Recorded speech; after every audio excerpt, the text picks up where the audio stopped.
Yes, sir. Can we start? Yes, absolutely. Anytime, say. Warm greetings to all of you. My salutation to Almighty, my deep salutation to Founder President Param Shraddheya Radhadevi ji Goenka, Honorable President Bharatiya Seva Sadan, Sir Dilip Raj ji Goenka sir, respected Principal Dr. Devendra Vyas sir, respected Vice Principal Dr. Ambadas Pande sir, Honorable Deepan Sahu, Assistant Innovation Director, Ministry of Education's Innovation Cell and AIC Government of India, New Delhi. Honorable Pranav Guru sir, Startup Fellow, Ministry of Education, Innovation Cell. Here, distinguish all entrepreneurs, research scholars, students, academicians, and aspiring individuals. Most important thing, the resource person of today's session, Honorable Raj Kapoor sir. I, Dr. Rupa Gupta, coordinator of Impact Lecture Session on behalf of Institutions Innovation Council, Srimati Radhadevi Goenka College for Women, Akola, Maharashtra, welcome you in Impact Lecture Session sponsored by Ministry of Education's Innovation Cell, AICT, New Delhi. Once again, good morning, all of you. As we know, Jack Ma is a successful entrepreneur. He very rightly says that blockchain technology could change our world more than people imagine it. It is a software, a protocol for the secure transfer of unique instances of value, for example, money, property, contracts, and identity credentials via the internet without requiring a third party intermediary such as a bank of government, etc. Similarly, the art of possible can only be achieved through visionary information technology leadership as well as the art and science of modern information technology management. And this is the need of an hour. Hence, the impact lecture session on blockchain and digitization will definitely provide satisfaction for all the participants. In new education policy also, policymakers are giving emphasis on artificial intelligence. With this, without taking much more time, I would like to call Chetna Kela to introduce today's guest speaker of first session, Honorable Raj Kapoor sir. Welcome. Thank you, ma'am. Thank you, Rupa ma'am, for giving me this important opportunity of introducing our honorable guest speaker, Mr. Raj Kapoor. My heartiest good morning to all present here. I feel privileged to introduce honorable speaker, Mr. Raj Kapoor sir. Our college and we students are so fortunate to have you here, sir. Person to whom we are going to listen now is an international keynote speaker, TEDx speaker, author, has given long 11 years of his life in blockchain space, which has made him the godfather of blockchains, and is working now on developing India's own indigenous blockchain. There is also working on the world's several sustainable and social impact blockchain projects which are aligned with the UN Sustainable Development Goals. Raj sir is the founder of India Blockchain Alliance, the largest Indian emerging technology tech think tank, and an advisory board member at over 20 blockchain companies like Floxy, Sperium, Afoma, Centif, Equidel, and many more. He is the global blockchain cryptocurrency and fintech educator, certified Bitcoin professional, blockchain solution architect, friend of disruptive ideas, protein chairman for Organization of Blockchain Technology Users Africa. He is also the Asia lead technology and innovation at Blockspace Technologies Limited. Raj sir has helped organize India's biggest blockchain and cryptocurrency events across major cities. He has also spoken at several international seminars and conferences at Boston, LA, Amsterdam, Copenhagen, Singapore, Durban, Nicosia, Vienna, Dubai. He regularly speaks in tech events in India, UK, USA, Africa, Malaysia, Canada, etc. Besides blockchain, he is skilled in artificial intelligence, robotics, cybersecurity, Internet of Things, and cloud computing. Spoken in over 140 international and national events. He is also a regular contributor to several publications, including Economic Times, Fortune, Money Control, Mint, NDTV Profit, Daily Tribune, Business Standard, etc.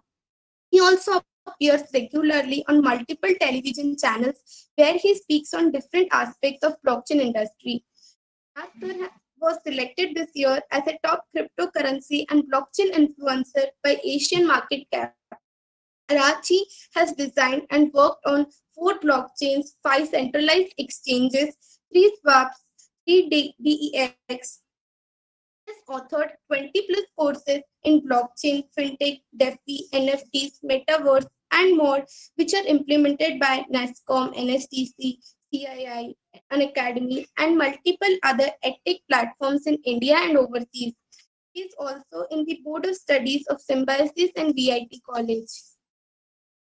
Book on his journey, naming My Journey from Speculation to Revolution, from Cryptocurrency to Blockchain, is coming this year.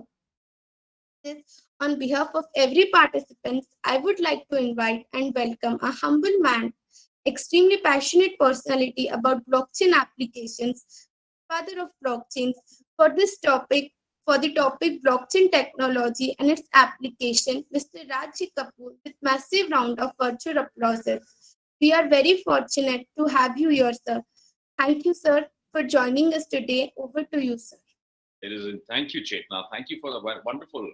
I did not know I've done so much. I mean, it seems nice when somebody else tells you. It's always nice.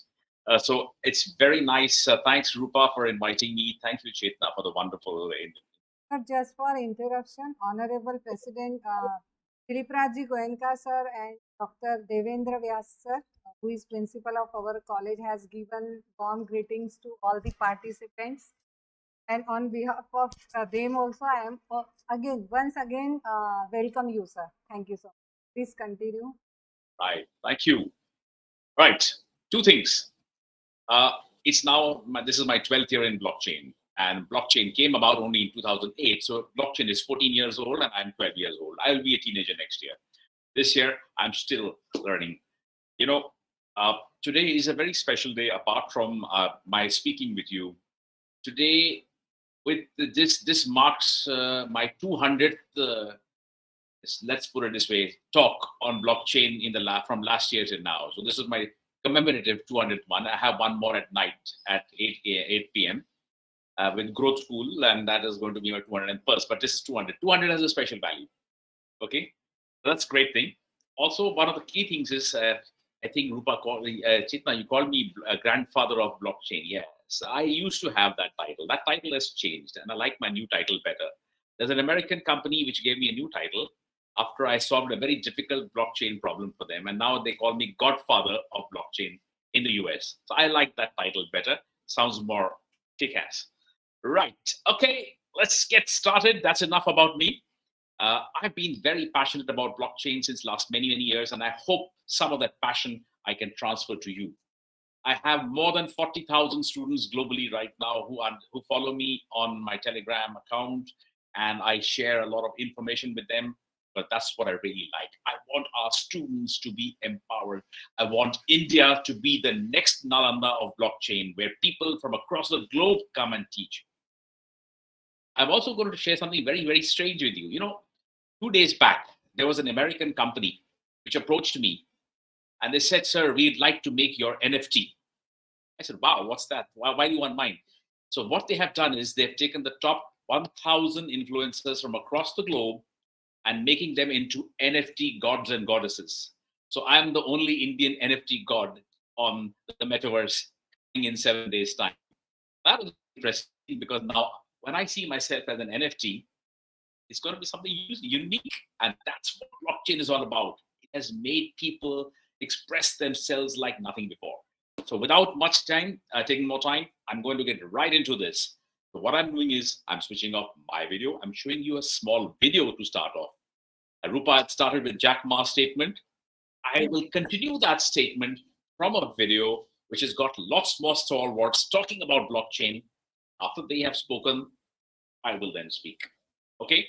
Sit back, relax. It's a wonderful Friday morning. Let's enjoy this session and let's make it conversational. You can ask me any questions at the end of it. Cheers. I'm coming back now with the presentation. Okay. We all know blockchain is going to make an impact. Yeah, it has already made such a major impact. And if we can just, everybody can mute their mics, we won't echo so much. Thank you. Thank you, Yogesh. All right, here's my first. I really want to show you something here. Let's beautiful presentation I have kept aside for all of us. Let's open that up. Just a second. I'm opening up a very nice presentation.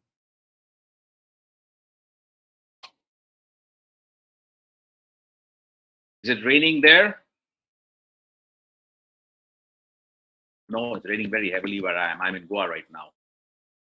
I'm doing a project with the government of Goa, so it's raining very heavily. Okay, and here's my first presentation coming up. Yeah, have a look at this first. Is my screen visible to all? Perfect. Here's a few. Before I start my presentation, I want to show this because that basically is everything blockchain is all about and spoken by the top men in the industries. I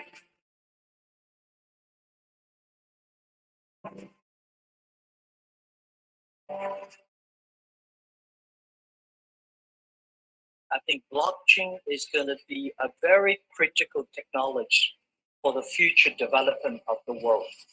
It's not only about financial.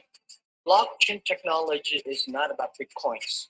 Bitcoin is just a small function of the blockchain technology. I'm a strong believer of the blockchain technology. This is not about Bitcoin or digital currencies or crypto assets. It's the underlying blockchain technology. Now people can trust each other and they can transact with anything from money to music to votes to their identities peer-to-peer. Bitcoin is either MySpace or it's Facebook, I don't know. But blockchain is social media. So at the back, blockchain is going to grow, right? Like blockchain's here to stay forever, and it's a very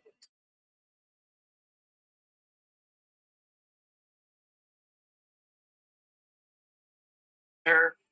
Blockchain. Satoshi Nakamoto, 2008, anonymous person, came up with this way of people transacting, doing business with assets peer-to-peer. And trust is not achieved by a middleman. It's achieved by cryptography, by collaboration, by some clever code. And what that means is that we now have a native digital medium for value. Effectively, a software. And so it's a distributed database that's managed independently, and that inherent combination makes it a utility, makes it software effectively that has value in the chain.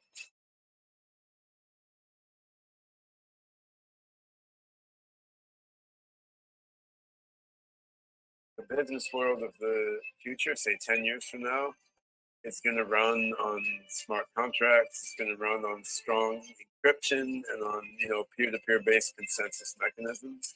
So the core technologies underlying blockchain are going to pervade everything, just like the internet has, just like object-oriented software has, right? No. So the choice, when I talk to people, I said, what do you think will be here in 2040, approximately 22 years from now? Will gold still be here? Well, it's been here since eternity. Will the dollar be here? I don't think so. Will blockchain be here? I think so.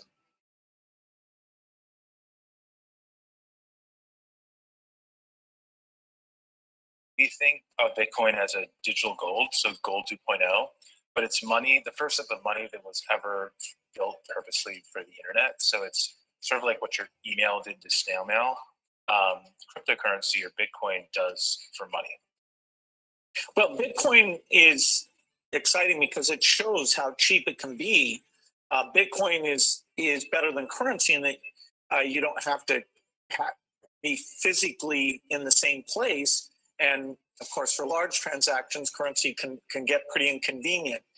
The customers we're talking about aren't trying to be anonymous. You know, they're willing to be known. So the Bitcoin technology is key, and you could add to it, or you could build a similar technology where there's enough attribution that people feel comfortable. This has nothing to do with terrorism or any type of money laundering.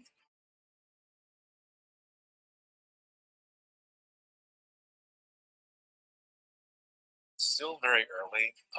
Institutions, everybody knows about it. Everyone's heard about it. And there's some very sophisticated people in even these banks who know about the currency, but they're still not really in the game yet. It's still very much a retail driven market. Very much a lot of the actions out in Asia. So we still think it's the bottom of the first inning. It's, if you read this book, you understand how we got here and how far it's come, but it's also just sort of the beginning in a lot of ways.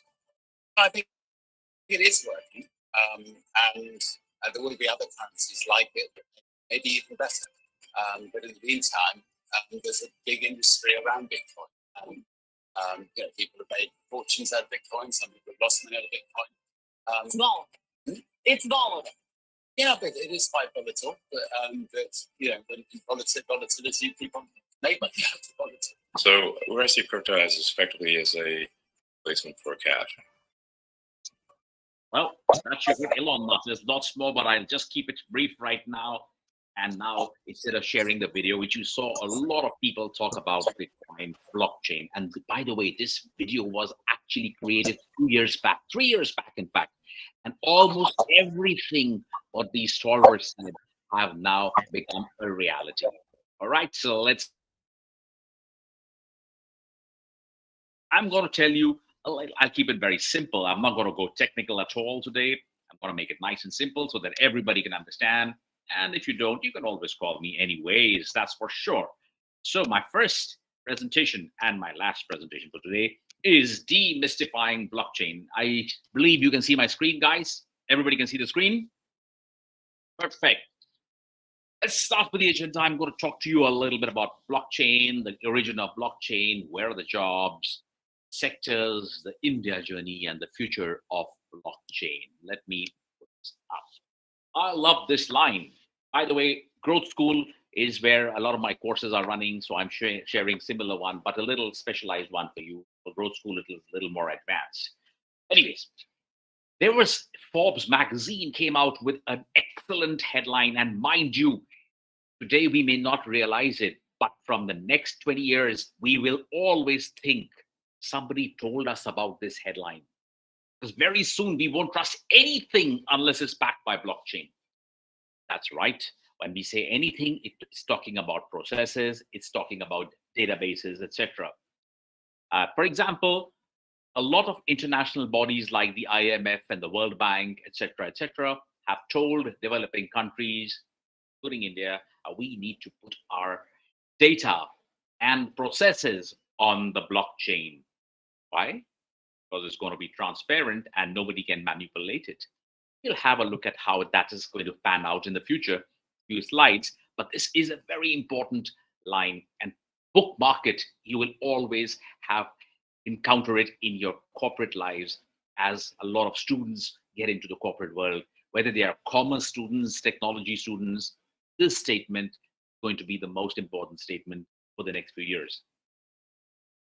So let's understand what exactly is blockchain. They're very simple words. Blockchain, don't look at the definition here for a moment. Just think of blockchain as one basket of eggs.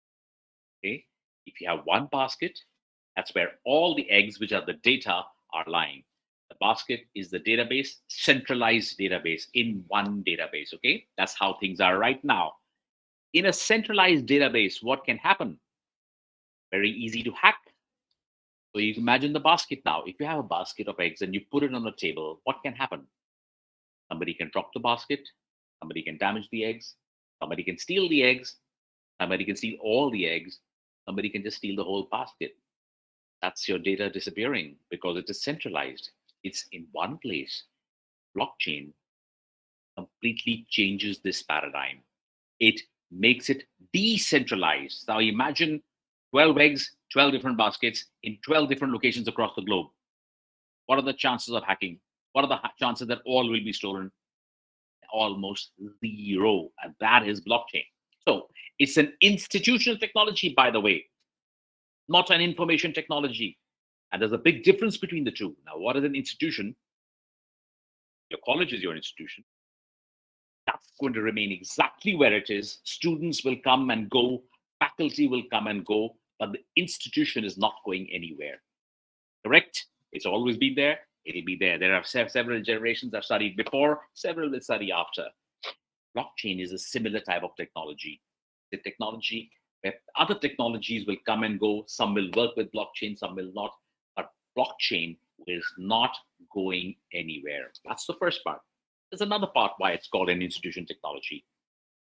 Blockchain is the only technology, only across all technologies, that has the power to reward by tokens or coins. It is the technology that generates this. It's the technology that rewards its community with tokens and coins. It builds communities, it builds economies. That's why it's institutional. And institutional revolutions don't happen very often. In my lifetime, I've seen, this is my second one. The first one was the internet. That changed a lot of things. Blockchain is changing it even more rapidly. We may not know about everything right now, but that's the beginning. We are about to understand lots more. Let's have a look at some of the numbers. The numbers always give us a story. You know, NASSCOM report said crypto tech, or that is the place where we are in the blockchain space, has the potential to create more than 8 lakh jobs by 2030. Today, there are about 40 to 50,000. 2030, there are going to be 800,000 jobs. It means almost every year we'll require 100,000 professionals. Wow. The size, $241 million right now. It's about $40 million. It's expected to grow 6 times by 2030. Lots of money being invested right now. 6.6, but going to be $184 billion. A dollar is almost 78 rupees. At a billion, how many zeros does it have? Keep guessing. Crypto investors in tier 2 and tier 3 cities. By the way, even Akola has a lot of people in the crypto space now. That's grown by 2,648% over the last 2 years. Wow. Has anything grown as fast as this? No. I don't think so. And I'm sure so.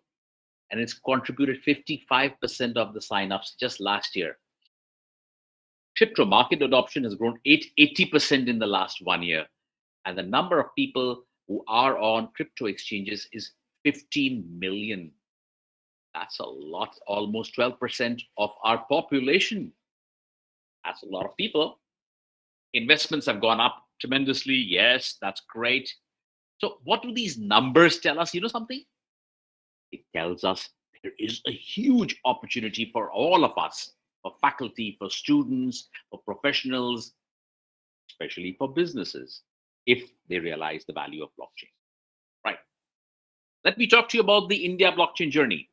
I'm very proud of it because I'm part of this journey as well. In Jan 2022, India took out the Blockchain India strategy by Niti Aayog. Now, you know something? Why am I telling you this? Because there is no other technology that has been highlighted and focused on as blockchain by the government, by the ministries, different ministries. So which is the first one? Blockchain India strategy came in Jan 2020, just before the COVID. And what happened after that? COVID happened, but blockchain grew. The first strategy was what they recommended. What should be a good blockchain strategy for a government? But Niti Aayog, as we know, is the think tank of the government of India, and they said there are so many opportunities. They identified a few of them. They were supposed to take out a second part of it, but then COVID came. However, in Jan 2021, almost a year later, and a little less of COVID, before the second wave of COVID came out, the national strategy on blockchain. This was by the Ministry of Electronics and Information Technology, also known as MIT. They took out this and he said, these are the areas of applications, these are the sectors, this is the problems, these are the solutions, and this is what we need for India to grow as a nation towards its $3 trillion GDP goal. Sorry, $5 trillion. $3 trillion million is the size of blockchain right now, by the way, more than the GDP of India. Anyway, this was worked upon during the year, and in December 2021, hardly 5 months back or 6 months back, we took out another national strategy on blockchain, again by the Ministry of by MIT. This is very critical because this one built upon the Jan edition and gave concrete 44 suggestions on what needs to be done in blockchain. So I'll go back a little here before I go further. Why I showed this is because the government of India has understood the value of implementing blockchain. Globally, almost every progressive country is moving their systems and their databases for security and transparency on the blockchain. Why? Dubai has become the first blockchain city in the world where every process of the government is on the blockchain. That's wonderful. Well, Dubai became first, but we hope that some cities in India become next. We're trying very hard, and I'm sure we will succeed. So coming back now, what is blockchain? Let me define that for you guys. A blockchain, in the simplest of terms, is a time-stamped series. Time-stamped means every time you make an entry, there is a timestamp. Well, that is in other technologies also. But the next part, immutable records, is a series of immutable records. Immutable means it cannot be deleted, altered, changed, manipulated, removed, like how we can do today. It is immutable. Once their data is in a block, you cannot remove it. It's managed by a cluster of computers not owned by any one person. The cluster of computers could be anywhere across the globe. Anywhere. That's the best part. Instead of lying in one place where it can be easily hacked or corrupted or accessed. This is all over the world. How do you know where to go? You really didn't. It's very difficult for hackers to know where to start. So it becomes extremely safe. Just 1 second. So that's the blockchain. Each of these blocks of data, a block of data is nothing but a data block where you have lots and lots of data packed in. When that gets full, it converts into another block and it's joined by a chain. Each block can only lock in with the other block if every aspect of the first block, every data is accurate and matches so that the next block can be created. And every block has a match with the previous block. If they are not matching, if the sequence is not matching or the numbers are not matching, the blockchain does not get formed. And therefore, it is known as the single source of truth and the highest form of accuracy in database management. That is big. And it's bound by a chain, by crypto principles like lines of code. It's lines of code. That's it, which lock to each other. Let's have a look at it further. There are 3 main pillars, but I will do that. I'll go straight. I'll go to the pillar. Sorry. It is decentralized. Decentralized means it is not owned by anybody. It is not controlled by any one person or one entity. For example, our banks are centralized. They're controlled by the Reserve Bank of India and their rules and regulations.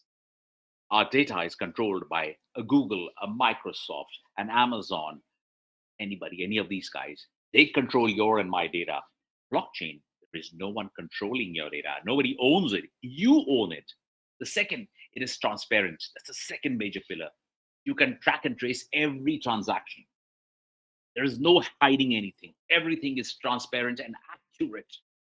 Third, it is immutable. I already told you what is immutable, and that is the most important pillar, I would say, because other databases, other technologies can all be tampered with, all can be manipulated, entries can be changed. Imagine if I'm in the bank, I can change any entry if I feel like. If I'm smart enough, I can do that. Very risky.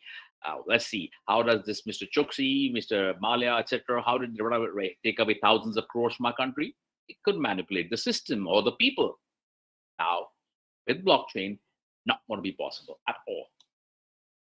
Why is it important? Because blockchain validates every transaction made.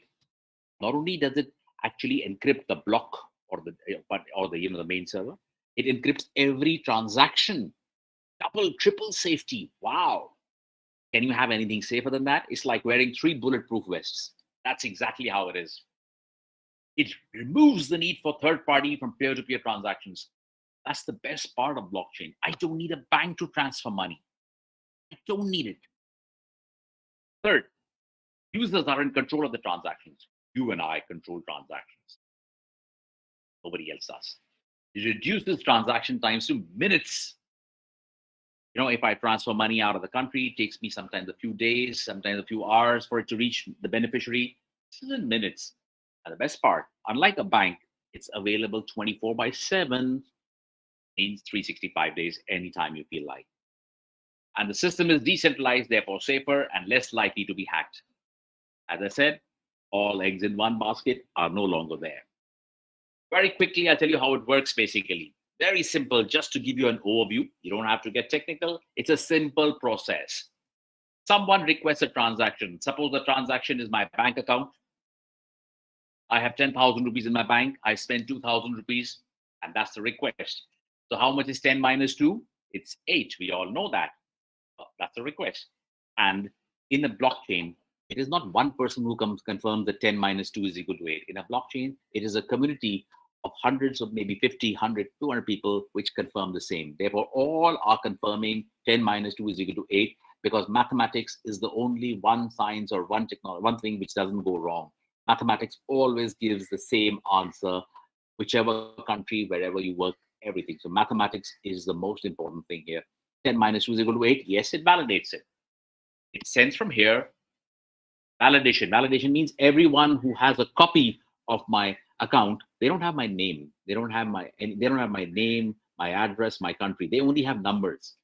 So they don't know it's Raj's account. They don't know it's Rupa's account. Anybody's account it could be. It just says it has 10,000 rupees, 2,000 is gone. How much is it now? 8,000. It validates it. And every computer which is in the system does that. It's verified by everybody. Yes, yes, yes, yes, yes. All 51 people say yes, or all 100 people or 200 people, whatever they say yes. And a block is created. There you go. All my details of my account keep on going in that block and everybody else from that particular place. And then the block joins the chain. It joins the bank chain and there the transaction is complete. My name is not with anybody.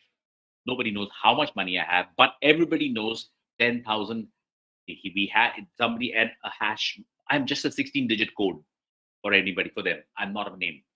They see that a 16-digit code at 10,000. Now that 16-digit code has spent 2,000, and now that 16-digit code has just 8,000 in the bank. And then if I get more or spend more, it keeps on adding it. That's it.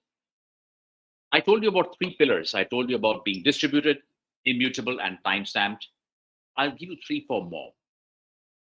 Because that's what has happened now. The originals were distributed DIT, now unanimous. Everyone agrees, and then a block is created. Anonymous, as I told you, nobody knows me. They just know that there's an account which has 10,000 and 2,000 is gone from there. All records are securely and individually encrypted, each one of them. Not just the block, but every record in the block is encrypted. That's why it's called crypto. That's where the word came from. Programmable. A blockchain is programmable. You can program it just like a real contract, just like we have a rental agreement or a commercial agreement or a loan agreement. Everything can be programmed and you don't need human beings to run it.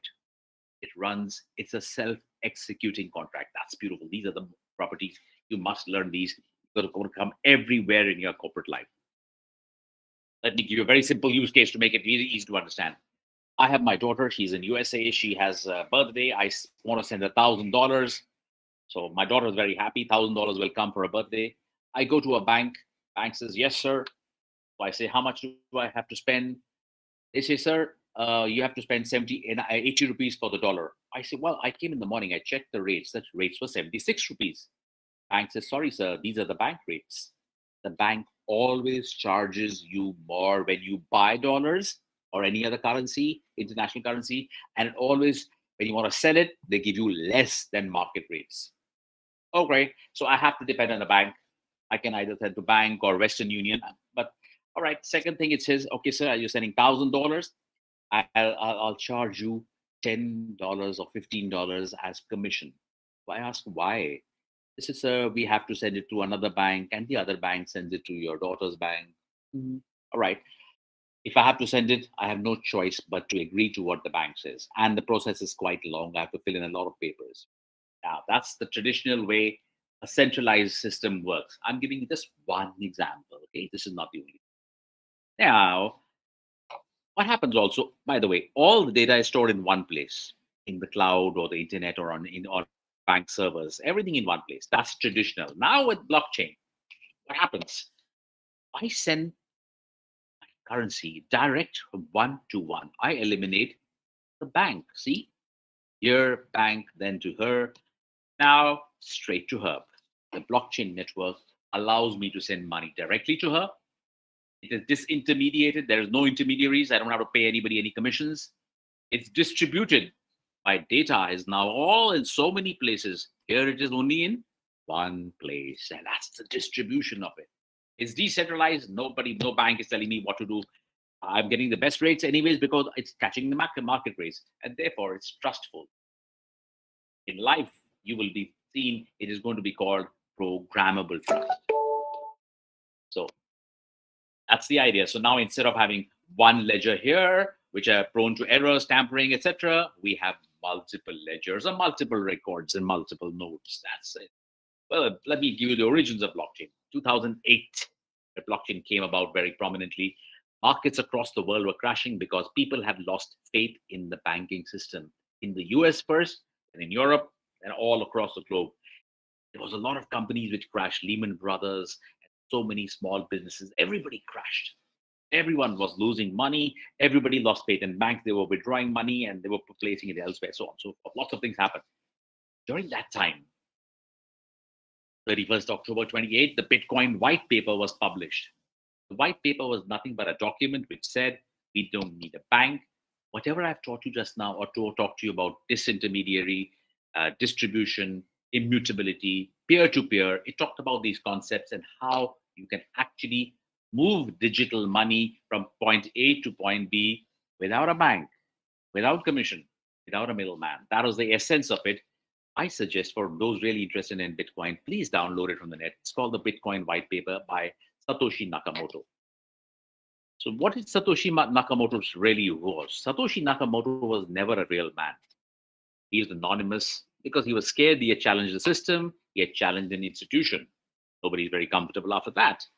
But what he really did was create a disruption. But they believe, who is Satoshi Nakamoto? It is really believed that Satoshi Nakamoto was not an individual, but four companies which came together. Samsung, Toshiba, Nakamichi, and Motorola. From Samsung, Toshiba, Toshi from Toshiba, Naka from Nakamichi, and Moto from Motorola. Satoshi Nakamoto. That we believe, not proven, we believe is the real founding of the blockchain. Because we needed money, people needed resources, people needed technologies, and these four companies were ruling the technology space during that time.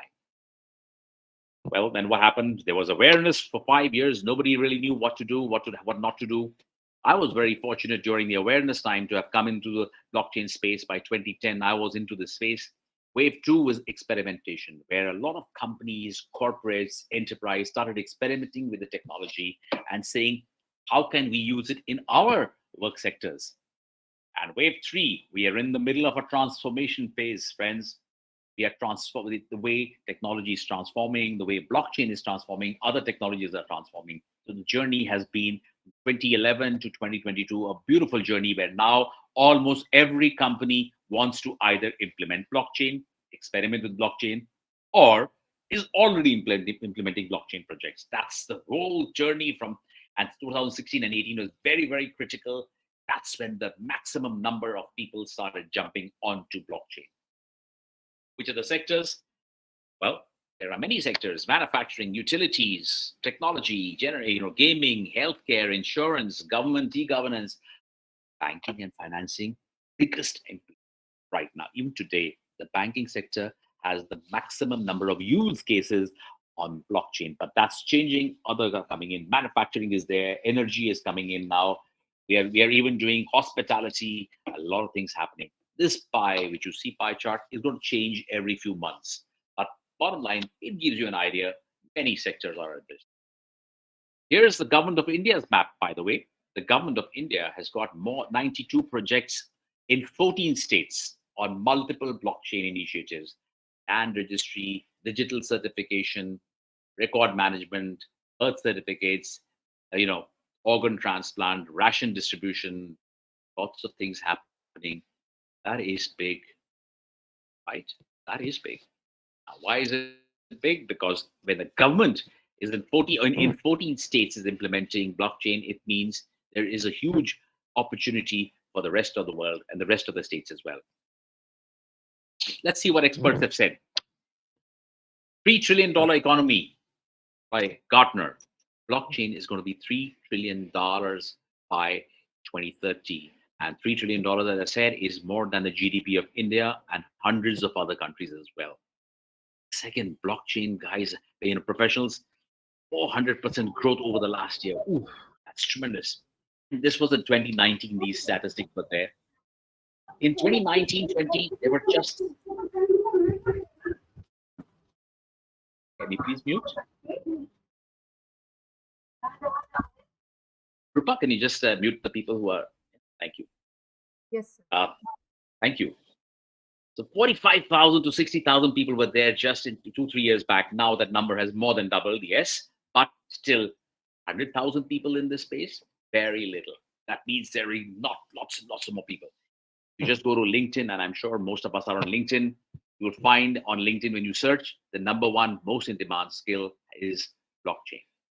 ASCOM also said we have a lot of software developers in India, but India has only 25,000 which have blockchain skills. That number has gone to about 40, 50,000 now, but still a drop in the ocean. Some facts and figures for you, just so that you know what's happening. 90% of the European banks have already adopted blockchain. Blockchain is reducing the costs by 30%. And by 2024, 2 years from now, the market is going to go by $20 billion. These are all big numbers.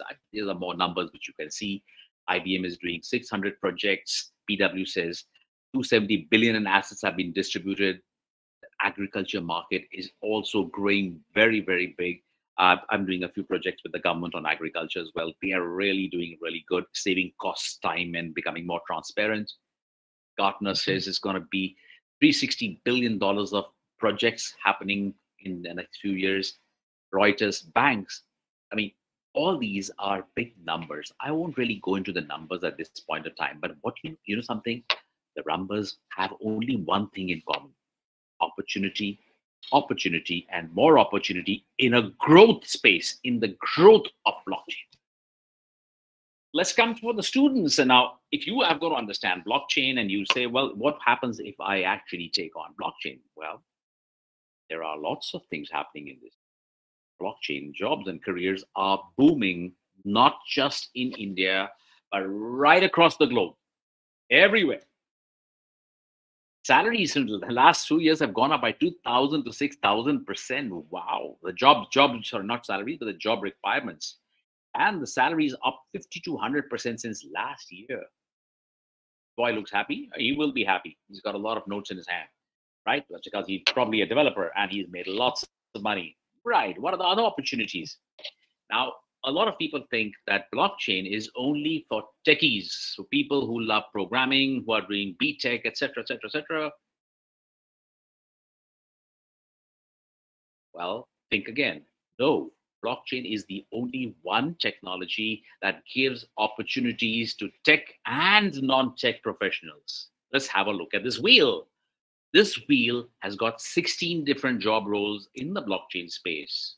Of the 16, 8 are technical, 8 are non-technical. I'll show you.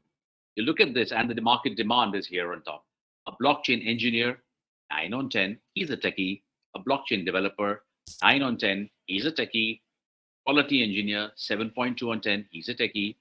There are others also. That's on the other side. Marketing specialist, 9 on 10. as much in demand as a developer. Super. Look at that. Data scientist, 7 on 10. He's a non-techie. A research analyst is a non-techie. A project manager is a non-techie. So there are equal number of jobs. This wheel is just an indication there are many more job opportunities now. So I'm going to talk to you about those today because when we talk about blockchain, and for all of us as faculty, as teachers, how do we guide our students for the future? What are the opportunities? Because there, 2 years back, none of these opportunities even existed. And today, we need 800,000 people. Who is going to be part of it? You and me and our students. They are the future. So let's examine the job scenario a little more minutely. Blockchain is not just blockchain, by the way. Blockchain has got so many other things. Now, this just keep up our pocket for a minute. Blockchain has, we talk about NFTs, we talk about DeFi, we talk about Web 3.0, we talk about the metaverse, we talk about crypto. All these are part of the blockchain umbrella. And the jobs in these are tremendous. Today, the more popular ones are the first slide, which I'm showing you.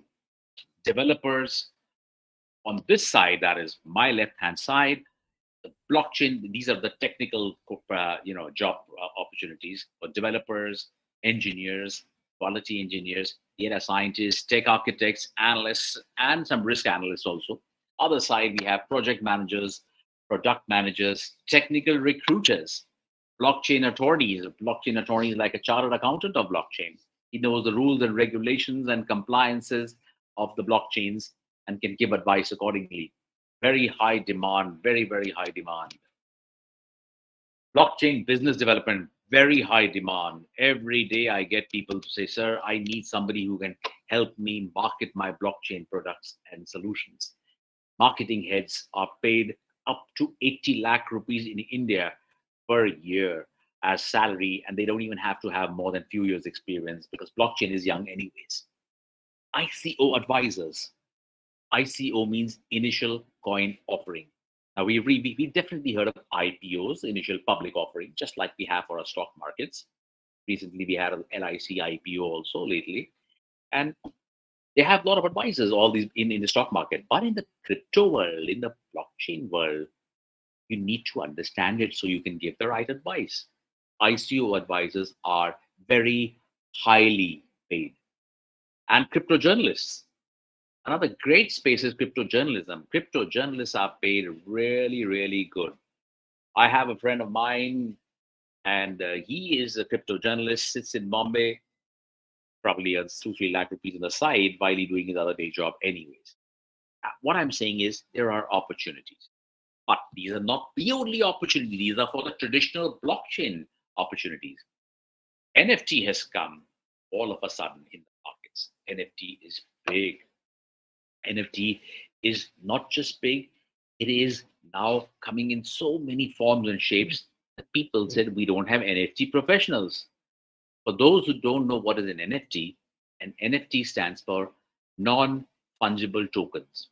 I'll take a step to one side and tell you what is NFT. Fungible means if I have 500 rupees and I give it to you as a loan, I give you a 500 rupee note. When you give it back to me, you can either give it back to me in 500 rupee note or 500 rupee notes or 20, 50 rupee notes or whatever. But the value is still 500. That's fungible. Equal value. If I buy, say, a Bitcoin for $30,000, I'm paying that much money to purchase the Bitcoin. Equal value. My money, equal value to Bitcoin. Equal value. Non-fungible is where value is not equal. Example, if I have a coin collection, I have an old 10 paise coin from my grandmother may have given it to me. That time it had value. Today it has 10 paisa has no value. But the 10 paisa coin, if I sell in the market, somebody might buy it for 5,000 rupees also. So there are collectors. When you cannot determine exact value, that is non-fungibility. And non-fungibility means perception of perceived value. That is why the collectibles, the paintings, the statues, everything in the collectibles come under the category of NFT, non-fungible technology. And today, an NFT, because of blockchain, NFT proves the ownership of the digital asset. So when I mint an NFT, it proves that it is mine. And when I publish it, I sell digital art. Nobody can copy it from the net. They can only take a copy from the net, but they cannot own that. The ownership and the provenance is proved by blockchain because blockchain is immutable. Anyway, that's a separate subject. But the bottom line is NFTs are big. And anybody, each one of us here can sit down and actually make NFTs and actually put them in the market space. That's great. So you have NFT marketing specialists, you have senior backend engineers, you have meme artists, you have Solidity developers, designers, tokenomics analysts. Tokenomics is a very important subject. I'm sure all of us are learning economics or have learned economics or are aware of economics. Economics is no longer going to be the future. It is going to be tokenomics, tokens on economics and economics. Token plus economics becomes tokenomics. And tokenomics are the very, very fundamental of any blockchain project. That's why all of us should also know tokenomics. You also have influencer marketing, partnership managers, designers. Wow, a lot of opportunities. 1 year back, did any one of you see that there was this opportunity? Not really. Okay, let's move further. The metaverse is coming. Everybody talks about the metaverse. Why? Even Facebook changed its name from Facebook to Meta. Why? It's going to the metaverse, the future of blockchain. And these are just some of the immediate people we require in this space. You need research scientists, you need developers, engineers, planners. Metaverse is another world outside our world, which is a virtual world. So, and those are like states. They have the same land area, like for example, the world. An app called Super App, for example, that is a metaverse which has created 64.8 billion plots of land on the metaverse, virtual land, and people are buying it. You can buy the Taj Mahal as well. You can buy the pyramids. You can buy Eiffel Tower. You can buy the Ganges River. Well, you can on the metaverse. There's another story why you buy it. Another day maybe, but bottom line is the metaverse is the next big thing in blockchain. And then you need planners. Who's going to plan the city? Somebody has to plan the city. Somebody has to make the stuff out there, make the houses out there, just like we make it in real life. Our real life is going into a virtual life. New generation is going there. And there are already, even in India, 18 million people who are actually looking at the metaverse right now. Or they're not making it, but they're getting into the metaverse. That's a lot of people in India. Almost, as I said, almost 15% of the population, almost. You need ecosystem developers, you need strategists.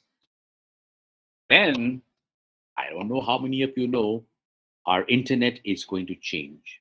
Our internet is Web 2.0 just now. Over the next 5 to 10 years, we're all going to move from Web 2 to Web 3. Web 2, you don't have control of your data.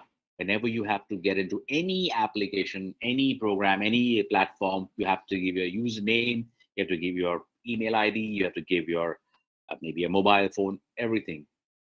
All this is data which all these big companies take from you and sell it. With Web 3.0, it's not going to happen. If you are a creator, you have created something and uploaded it, it's yours. You can prove it. That is going to change. E-commerce is going to change. Everything in this space is going to change. So there are many opportunities for these people also. So you have brand specialists, community managers, lots of them. If you look back, all these different opportunities that I've told you about, they didn't exist 2 years back. But a little bit of blockchain opportunities did exist 4 or 5 years back. But the others, no. And that is the future. And the best part, a lot of them are non-technical jobs. That's the beauty of the whole thing. They are non-technical. So what does the recruiters say? Recruiters say salaries for ready to be deployed professionals with a blockchain background are twice that are won without blockchain expertise. This is the Paul Lupa. He's now the ex-MD of Randstad India, which is a lot of recruitment for globally. And look what he says. That is really worth. It's double the salary. Why? Because blockchain experts are exceedingly difficult to find. I'll give you a simple example. You know something? I teach a lot in Europe. I teach mostly in Europe because Europe pays very well. Yes. Do you know how much European university pays for a 30 minutes webinar, which I hold for them once a week? 300 euros. They pay me 300 euros for 30 minutes of time. That's fantastic. That's okay. That's fine for profit. It's great because there is a very big demand for technology professionals, blockchain technology professionals. I sit on the board of maybe about 20, 25 different companies, maybe 30 now, I think.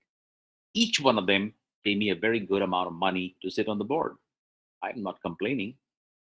That the good thing is, bottom line, blockchain professionals are in huge demand.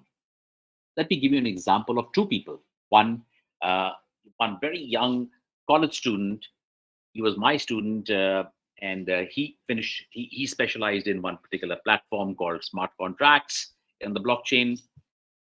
That's a very big in demand skill. And the best part, he got a job in the USA. I think he was about 24 or 25 years old with hardly 6, 8 months experience. That also, he had done on the job experience training as an intern. And he got a great job in the US. His starting salary was 100,000 US dollars per annum. Wow. I also had another guy who had about 4, 5 years experience in blockchain, and he got a job as the chief blockchain officer for one of the leading private sector banks in Mumbai. 2.1 crore salary. These are huge numbers. But why are they so huge? Because we have a lot of people who want blockchain professionals, and we have very few blockchain professionals. Remember what I said? We still need another 750,000 more. Long way to go. So this is what it is. Now to wrap up, I would like to share something with what you should do as students, as faculty, or even if you go to take blockchain as a career or not. This is going to be really useful for you. And learn the fundamentals. Learn about the different platforms. There is Ethereum, there is Bitcoin, there is Solana, Cardano, Solana. There's so many. I mean, Avalanche. There is Algorand. There are Ripple. There are so many of them. Learning never finishes. So learn about them. Learn how corporates are going to be using them. As educators, we can help empower our students. As students, we can be empowered by learning these. Must explore disruption happening in the blockchain space. We must get ourselves certified. Certified blockchain professionals are required globally. We must learn to analyze the challenges the industry has and how we can implement blockchain there. How can we find solutions? We can explore the transformation that's going to happen. And you know what? I'll give you one very simple case study. Some many years back, Walmart, and we have all heard of Walmart. I'm giving you a case study of how we analyze this problem and solve that problem. I was working on this project in the US long time back. Walmart is a very big supermarket, and they have hundreds and thousands of products: vegetables, fruits, consumer items, detergents, everything. While all the detergent, everything which is in a box and packed is perfectly okay, but fruits and vegetables, fish, poultry, all that had a problem. Nobody could make out how fresh it was. We can't make out. Can you make out by looking at the chicken which is in front of us, or fish, how old or how fresh it is? Can't make out. As a result, Walmart was facing a problem where customers said, and American customers are very fussy, not unlike Indian customers who will quietly take everything. But Americans said, no, we want to know how fresh this is. How do we solve that problem? Everybody sat down together. I was fortunate to be part of the team, which I was working for some big company at that time. I was working as a consultant for them. And we said blockchain should be the technology. Why? Because we can track and trace everything right from the time we chose the, they said first, let's see tomatoes. Let's try and trace the tomatoes right from day one. So we can now put the whole system on the blockchain, which could map tomato from farm to fork, from the time it leaves the farm to it comes to the consumer's table, going through the process of harvesting, going through the process of storage, logistics, warehousing, going to different ports, from the ports going to various distributors across the globe, and from those distributors to Walmart shops. We mapped the entire process, put it on the blockchain so that everybody could see what's happening, where it is, how young or how old it is, or how stale it is. Everything was mapped on the blockchain. What I've told you is hardly in 30 seconds to 45 seconds. It took us a couple of years to create it. But the bottom line is it did everything. It had faster clearance at ports because we had a program where we could actually liaise with the ports well in advance from the documentation, so that documentation was minimalized. In a supply chain like this, documents and documentation takes 70 to 80% of the workload. With smart contracts on the blockchain, this entire thing disappeared. The cost of transportation was reduced by 27%. And ultimately, this resulted in 39% increased sales in Walmart because people could now scan the barcode and check out when a particular tomato was harvested and how it came to their shopping baskets. That's just one example of what blockchain can do. Blockchain has got hundreds of examples to share, but we don't have so much time. The idea was to make you understand blockchain is going to be there forever. Blockchain is going to be there for every industry. It's going to be there for a healthcare industry where we are going to put healthcare records on the blockchain for security. You know why? Just like your Aadhaar card and PAN card, they're not safe right now. You also know that they are with everybody. Every marketing company calls us, say, "Sir, you're approved for this loan. Sir, your credit card is approved." All these things. Now, where do they come from? Where do they get this data from? They get the data from banks, from telecom companies, and from many other places. Do you know? This is very scary. Your Aadhaar card, your PAN card, ration card, passport, you know that it is with 36.2 lakh marketing agencies and companies in India? Yeah, it's not safe. People can assume your identity theft is very common. With blockchain, that's not going to happen. Healthcare records will be on the blockchain. Voting very soon will be on the blockchain. Some projects are going on in Telangana. Your birth certificates, death certificates, educational certificates will all be on the blockchain. Everything. Nobody can fake degrees any longer. Nobody can fake driving licenses. Driving licenses will be on the blockchain. Our supply chain, our public distribution system, that is the ration, how the distribution system of that will be on the blockchain. Agricultural produce will be on the blockchain. Transparency will be because of blockchain. Honesty will be there because of blockchain. And that is the journey of mine so far. Let your journey begin, what I say to you. I stopped my session here, but I'm absolutely open to anybody who would like to ask me any questions, any point of time. Let me just minimize this and stop my sharing. There we go. So that's it from my side. Anything from your side, please feel free to ask me with you. Oh, can I do one thing also, Rupa? I want to show some headlines, very interesting headlines, which I've collected over the last 1 year on blockchain. It's very nice to see the headlines. Yes. Give me a second. I think I'll show you that. That'll give you the real relevance as well. Let me just open that up for you. Just a sec. I love this video because every student must have a look. What's happening in this place, guys? All right, news headlines. Let's put it up.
All right, that's what I wanted to say because this sums up exactly what I've been saying. The job market is booming, guys. And now it's up to you to decide if you like blockchain. I've done my part. Dear participants, have questions. Yes, Varun Agarwal, you can ask me the question. Yeah, hello, sir. It was really great to hear to you. I am a totally new person to this, and I'm started learning from you Mm-hmm. what you have just told. I have just one simple question. Yes, please. Recently I met a few of the one or two of the guys. They shared with me that you invest in cryptocurrency. Hmm. So they were of the view that I have got no knowledge about that. So I asked them that what is it? Tell me a brief about everything. So they started selling their product as a multi-level chain marketing. That is a scam. Yeah, that is what I wanted to know. That how should we bifurcate between a fake or a trustworthy? Yeah, very simple. It's a very simple thing. There are no such thing as multi-level schemes in. Okay, if you have to really invest in it, just like you invest in stocks and shares, you have exchanges. You should go to the exchange yourself, open your own account, and automatically take a little advice. I'm happy to share advice. I'm happy to share some documents with you on how to invest. In fact, I will share with you, if you reach out to me in whichever way I share here, I will give you there is a very nice website where you can practice trading before actually putting a rupee into the real stock market, into the real crypto market. That is something what you should practice. And some of my friends, we have made that. I will share that with you. That is what you should do. You should never trust anybody who says, I'll help you make money in the crypto world. These are all scams. Beware of scams. Okay? And crypto is not blockchain. Blockchain is only the technology on which crypto is made. Crypto is one use case. There are hundreds of other use cases. So you must not even confuse crypto and blockchain as the same. Crypto is one part of it. While there is the scams, there are also hundreds of cryptos and tokens which are creating a lot of real value. That's where you should be investing. Happy to help you wherever you want. Sure, sure. Thank you, sir. Any other questions? I am new in if there is any difference between Bitcoin and crypto. Yes. Okay, I will tell you. Do you know, Rupa and everybody listening in, there are more than 19,000 cryptocurrencies in the world today.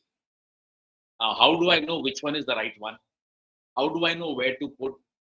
Well, this is where education is really important. Awareness is very important. As Varun said very clearly, somebody told him, sounded like a multi-level marketing scheme. Those are all scams. People take advantage that people don't know much about cryptocurrencies and blockchain, and then they make fools of them. Okay? We all want to invest and have better returns, yes. But awareness is most important. I'm sharing my screen and I'm showing both Varun and Rupa and whoever is interested to get into the crypto market. This is what you should be doing. I just share my screen and you will come to know what I'm talking about. Okay, can you see this crypto parrot? Please go on to this. It's called Cryptocurrency Social Trading Simulator. You can just go and simulate. It is a practice. It is not real. You can practice with, simulated money. It is not real. You know, by given all the everything will be there, just like a real crypto market. But you can practice, and that is important. You'll even if you lose money, it will not be real money. So enjoy this first, understand it, and then of course keep getting yourself educated in the space. And you have, of course, a safe way and a very great way of investment because crypto investments over the last 3 years have given the best return on investment as compared to any other. And Bitcoin is one such crypto. So many others, right? there is Bitcoin, Cardano, there is Ripple. There are so many. There are 19,000 of them. I can't name all. But yes, Bitcoin is the most popular. Let's put Bitcoin is the Amitabh Bachchan of cryptocurrency. Everybody knows him.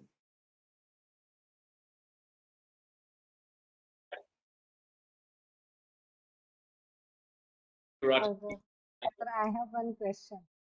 In Union Budget, Honorable Saraman announced the government will cut yes on cryptocurrency. So will it become legal tender after some time? See, the government has got no intentions of making it legal tender as of now. As of now, they are acknowledging that there is crypto trading and have put 1% TDS and 30% tax also. Not just TDS, 30% tax. No problem.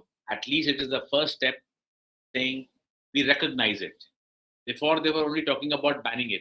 Now they are talking about regulating it. That's a very big difference. Oh. My knowledge, I think there is no a single controller of the blockchain technology. Problems? No, it does not create problems. You look at how Bitcoin is gone. See, there are the blockchains which are going to be used by private enterprise are going to be private blockchains that have a regulatory framework. The non-private, that is the public blockchains, also will have a regulatory framework. Every country will have their own frameworks. And in India, you'll be happy to know that SEBI has got its own 25-member team now specifically to oversee this. Along with KPMG and us, we are now doing a lot of work in making sure that there is no fraud.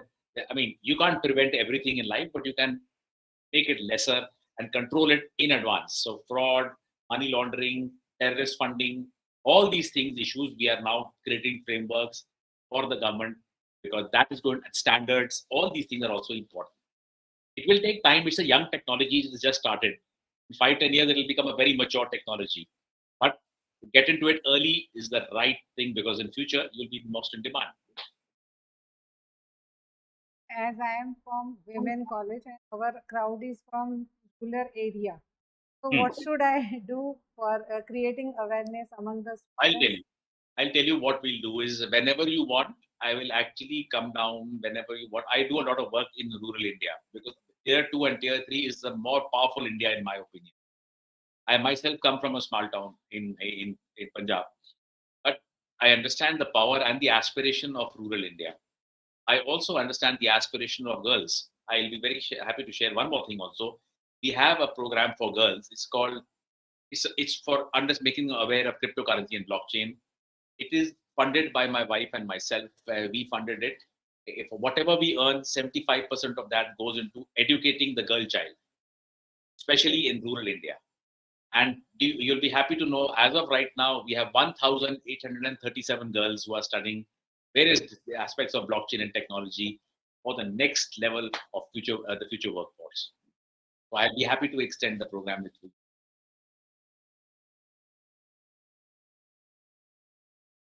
We'll do a series of free courses for you, free programs for you. No problem. Yes, sir. Thank you so much. We want girls to be as empowered, if not more, than anybody else. I have a daughter. So on her name, I started this trust. He had a good life, but many other and the space where we are, in the crypto space, blockchain space, girls are very good because they have very good analytical minds, much better than men. I mean, not all, but it's. I think everybody's equal in that. But bottom line is huge opportunity for them. I think we should give everybody a chance. Normally in India, we don't give our girls as many chances, but let's give them. They are the real strength of our nation. Sir, in my university, like I am from Gadge Baba Amravati. My university is making some changes in curricula. What should we do? Like a certification course or any bridge course that we can create awareness? Yes, I can create something very specific for you. You'll be very happy to know for the first time in the history of India, Savitribai Phule Pune University has now rolled out 2 courses written by us, PGDM courses. Those are 1-year courses. That is going to be rolled out from 1st of October. Those are, of course, long-term. We have also created short-term courses, awareness courses, whatever you feel we will be able to help you with it. In fact, I've just today in the morning, before this presentation, I was submitting a proposal to Gujarat Technical University, GTU, for a couple of courses as well. There are lots of courses. We can have short-term courses in NFT, how to make money. Rural India can make a good money from NFTs if you know how to make it. Crypto awareness, blockchain applications, 2-3 very, very important things where everybody can partake right from the comfort of their homes. You don't, if they don't want to leave their homes, also perfectly okay. I'm sitting in my home and doing this presentation. I don't even go to my office because in Bombay there's too much traffic. I prefer working from home.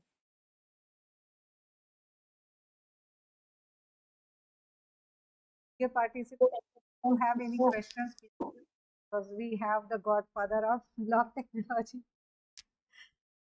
So anybody wants any information, reach out to me. I'm on LinkedIn.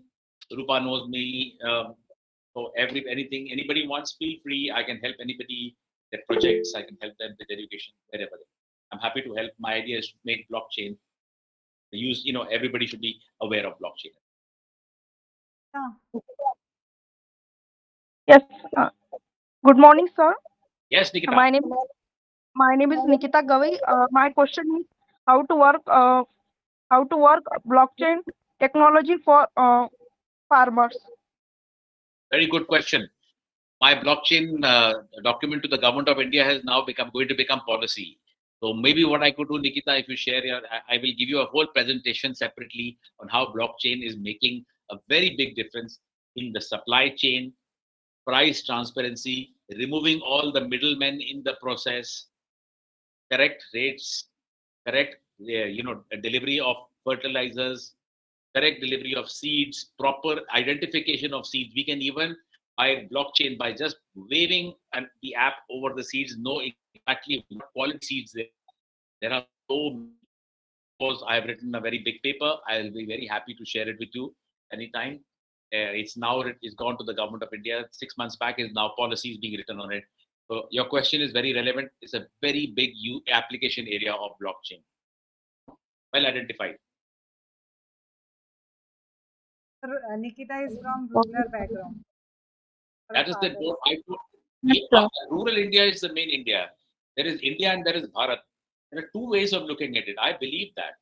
Just because now I am in a city does not mean I forget my roots. My roots are, I'm a son of a farmer. So I know that. I'm also a son of a farmer. Thank you, sir.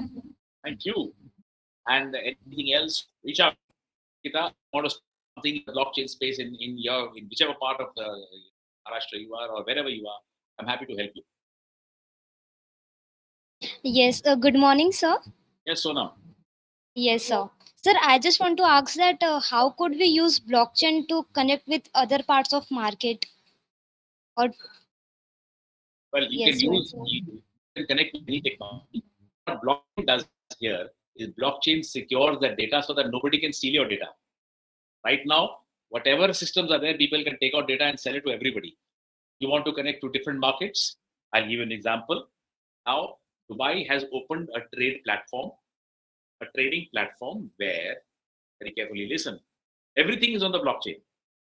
Shipping, immigration, customs, checking, how much volume is there in the container, everything is mapped on the blockchain. What is the material? What grade is the material? All these, and everybody who is part of the value chain can have a look at it. Like the internet, it's open to all. You can even check weather patterns. If the ship is going from a particular place, whether there is a storm going to happen, so it can change the course. Blockchain not only secures the data, but gives openness to everybody. So I don't have to phone up and say, अरे ये माल किधर पहुंचा है, इसने load किया कि नहीं किया, अरे इतना मैंने तो 10 पेटी भेजा था, यहाँ 8 पेटी कैसे आया? All nonsense like that will all go. Also, there will be no changing of material on the way also. You know, in India, 40% of the material is changed on the way. Grade A cement will go from my factory to somebody else. On the way, cement packets are changed. Nobody can make out. With blockchain, all this will go. Same thing with food. A grade food will come from my warehouse, but on the way, people will change it. By the time you receive it, is grade C. Look at some of the vegetables we get. Our vegetables are way much better. We export them and get more money. That is all going to change. We should all enjoy the benefits of what we can do. Blockchain is bringing those benefits. Yes. Thank you, sir. Yes or no? And so one more question is there that every coin has two sides, we know. So, sir, what are the challenges which we can face in this field or in this In Bitcoin, technology? in the crypto Yeah. space, lack of Yes. information, one biggest problem. People don't know. People just follow. अरे उसने वो बाजू में राजू ने लिया था bitcoin, मैं भी लेता हूँ. Don't go on that. Don't follow just because the whole world is going there. That's a very big mistake. Okay, awareness, understanding. That's what we know. And Bitcoin is not the only coin where you make money. There are 19,000 coins. All are making some money. Identify the right ones, and also invest only that much amount that you can afford to lose completely, and you'll not feel bad about it. Right? Don't put everything. Yes. Don't put all your eggs in one basket. My advice. Yes. Thank you so much, sir.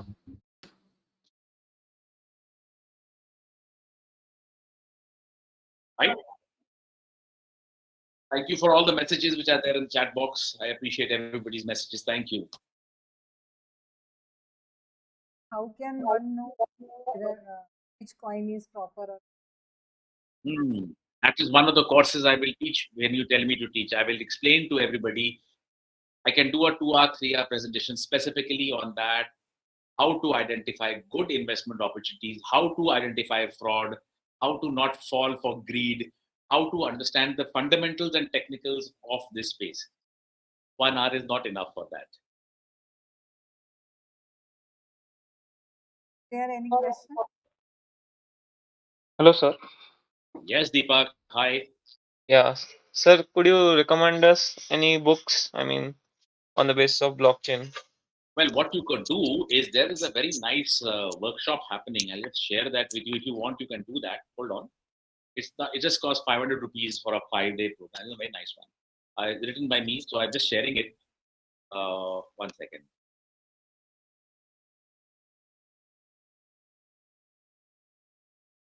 Here it is. You can actually go here, and it is learning blockchain and Web3 in 5 days. I have this. These guys take my program. It's a good program in the sense that it's a good crash course. It is not everything. You can't learn everything, but those who are really interested can actually put the link for you. If you like, you can go for it. That's a good way. Otherwise, there are a lot of free resources on the net also. There are a lot of free resources on the net, but you'll not be able to follow which one to go first, this is in a structured manner. Try enjoy it. It just costs 500 rupees or something. It is nothing much for 5 days. We spend more than that on eating burger and ice cream in McDonald's. So try it out. Today is the launch of it, by the way, at night, 8 p.m. So that is my last 201st session online.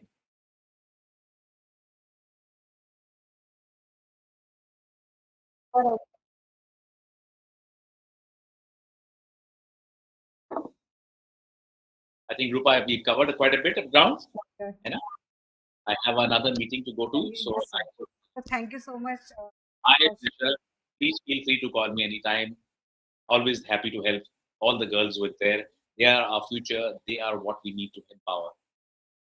On bottom of my institute, the principals are also clearly guiding. Future further, we will connect. 100%. Anytime. Thank you. Thank you, sir. To everybody. Bye-bye.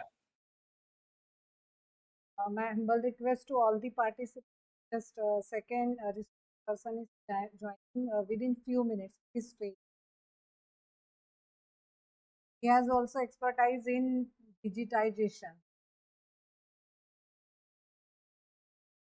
Please just connect with us. Or you can share your feedback here, how you are feeling after listening this session. Be comfortable in your own language.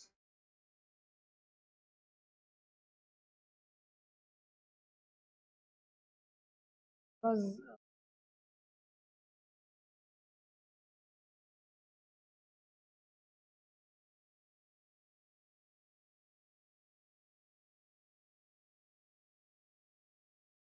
Joseph sir is in 5 minutes.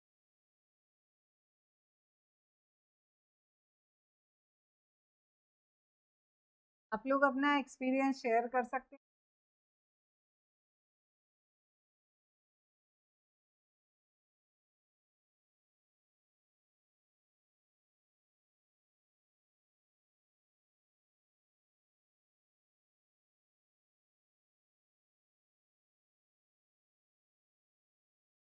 Yes, good morning, ma'am. Good morning. Please share Yes, your ma'am. experience.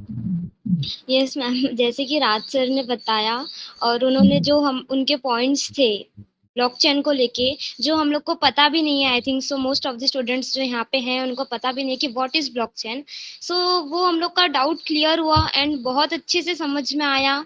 And उसमें work कैसे करना, उसकी strategies क्या है, उसके points क्या है, ये मुझे लगता है मैं ही नहीं, यहाँ पे जितने भी पार्टिसिपेंट्स है सबको समझ में आया होगा। And yes, it was very nice experience and hope so कि फ्यूचर में हमको बहुत ज़्यादा काम में आएगा ये। एंड जो सर ने लिंक भी शेयर किए, तो मुझे ऐसा लगता है कि मैं तो करूँगी, बट यहाँ पे जो भी हैं वो सब उस लिंक पे जाए, उसको ओपन करे। मैंने अभी जस्ट उसको ओपन करके भी देख लिया और उसके अंदर सारे इन्फॉर्मेशंस है कि हम लोग को ऐसा नहीं कि हम लोग को दूसरे दूसरे लिंक्स पे जाना पड़ेगा या हमारा टाइम वेस्ट होगा। तो हमारे पास एक सिंगल लिंक है, हम उस पर जाए और हमको सारी चीज़ें मिल जाएगी वहाँ पे। So yes, it was very nice experience and thanks to you, ma'am, for organizing this. Yes, thank you, ma'am. Human sir, sir has joined.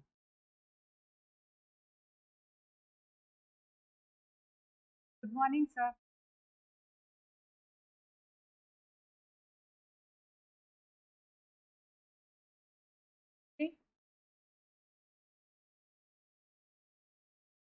Are you here? Are you here? Yes, ma'am.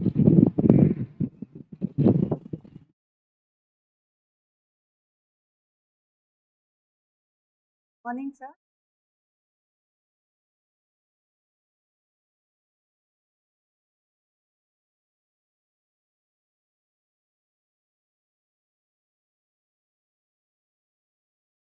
Questions need of an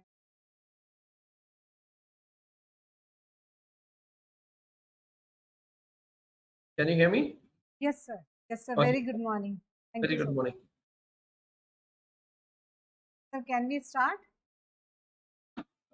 Yeah, I think before that I should send you the PPT, or you want me to start with presenting from here? From your side, as you. Okay. Normally I don't go with normally I don't speak with the PPTs, but uh, Pratyush asked me to make some PPT, and I said I don't. So yeah. Sir, before starting this, there are some. I would like to call Khushi to introduce today's resource person, Honorable Ginu Joseph, sir. He is very intellectual personality. Yeah, so you will realize. Okay, ma'am, am I audible? Yes. A very phonetic morning to each and everyone present over here. Firstly, thank you so much, ma'am. I deem it a great pleasure to introduce you all to the speaker of this session, that is Mr. Ginu Joseph, sir, a business guide and a leader who has helped the global business community for expansion of their business. Also, and a consultant who has changed many companies' life. The last 2 centuries has globalized what was localized. This makeup has thrown out innumerable on a global landscape. There is one such product of this trend who has become an institution unto himself by grabbing and creating opportunities that has affected the global market on a positive note. Thus, enterprising spirit promoted him to kickstart his first business venture, Emerald Group, in the year 1997. Within a short time, Emerald Group became a one-stop shop for publishing consultancy, exports of home textile and garments, along with the import of healthcare products. Factors contributing to its consistent growth are dedication, ethical work culture, and strategic growth plan. The company staunchly believes in the delivery of quality goods at the most competitive prices, enabling the customers to have value for their money. It is the first Indian PR company to launch specialized international plastics PR in 2012. Its depth lies in providing international public relations services in technology and business communication.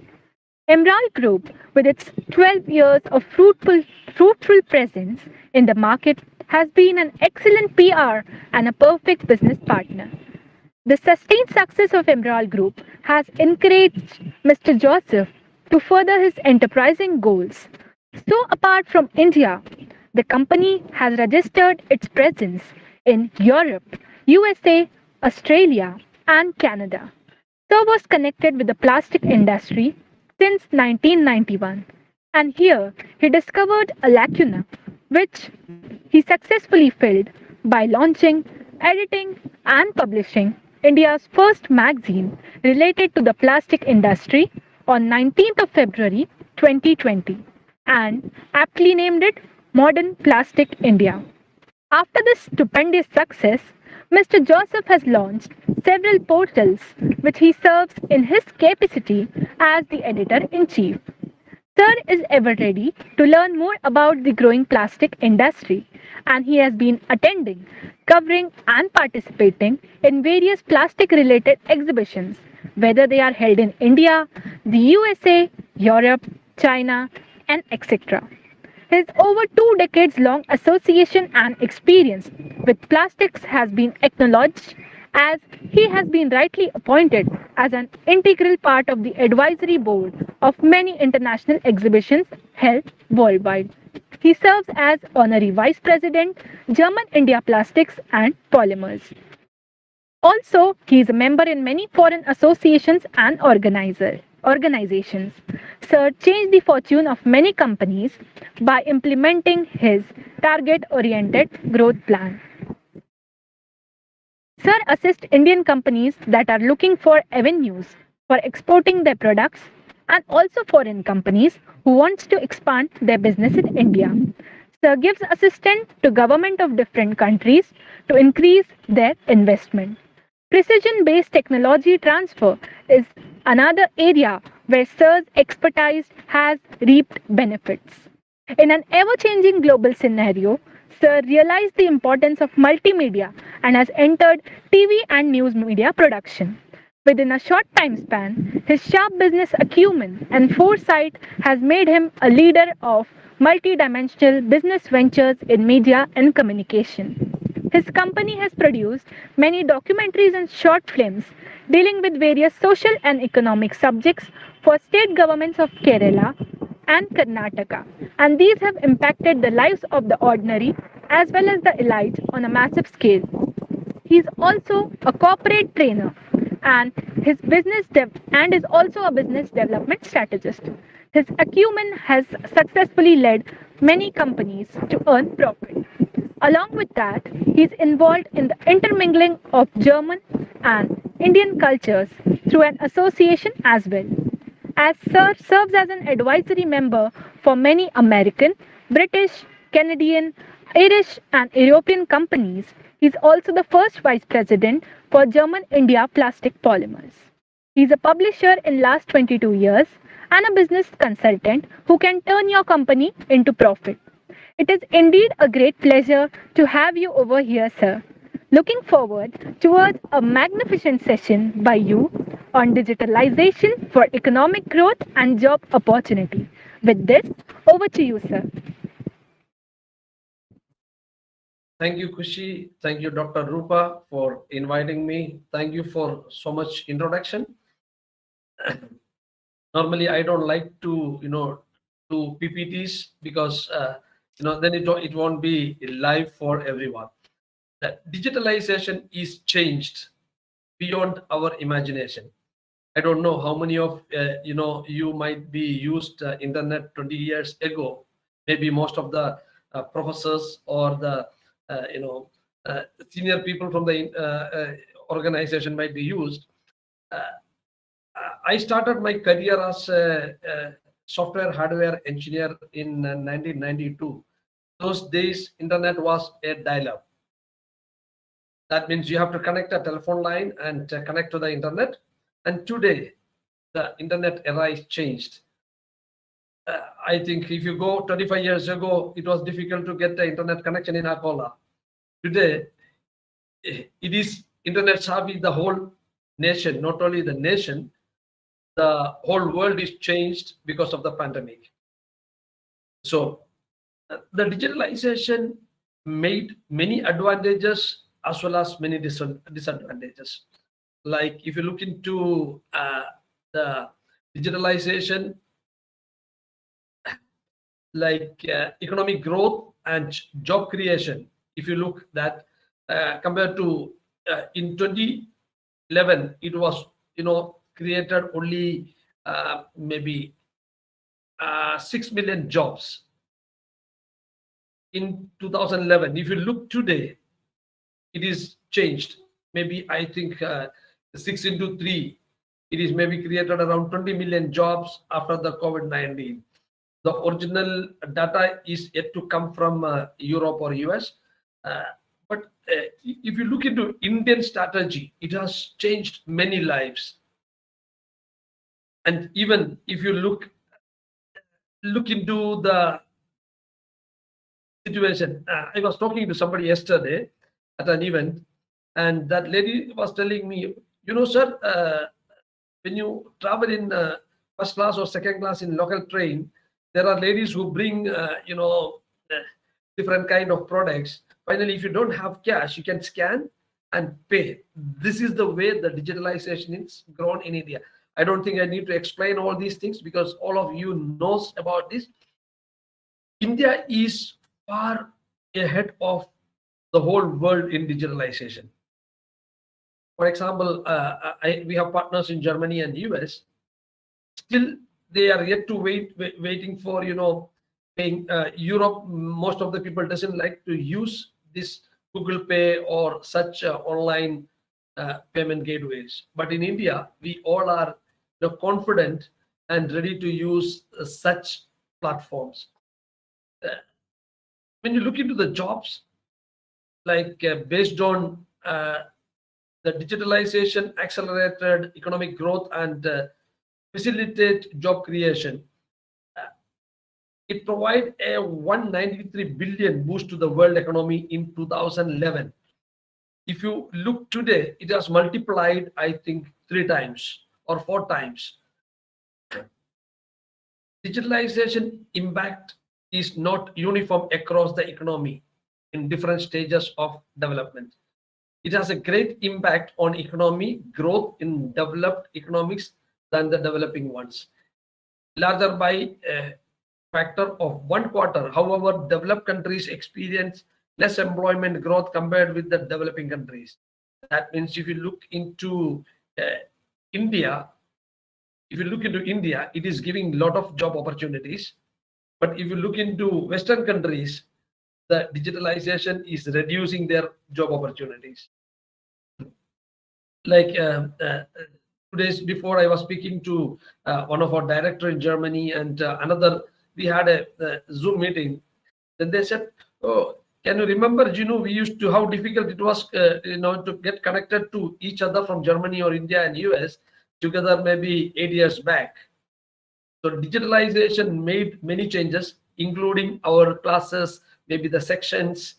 So this is going to grow much bigger. I have a presentation I will share to you, which you can go through the content, and I think definitely there is going to be a Q&A which is going to be created by our own team and send it to you for answers. So you should be attentive more than you will be more attentive if I tell you in advance. And if you look into digitalization of manufacturing, how many of you heard of Industry 4.0?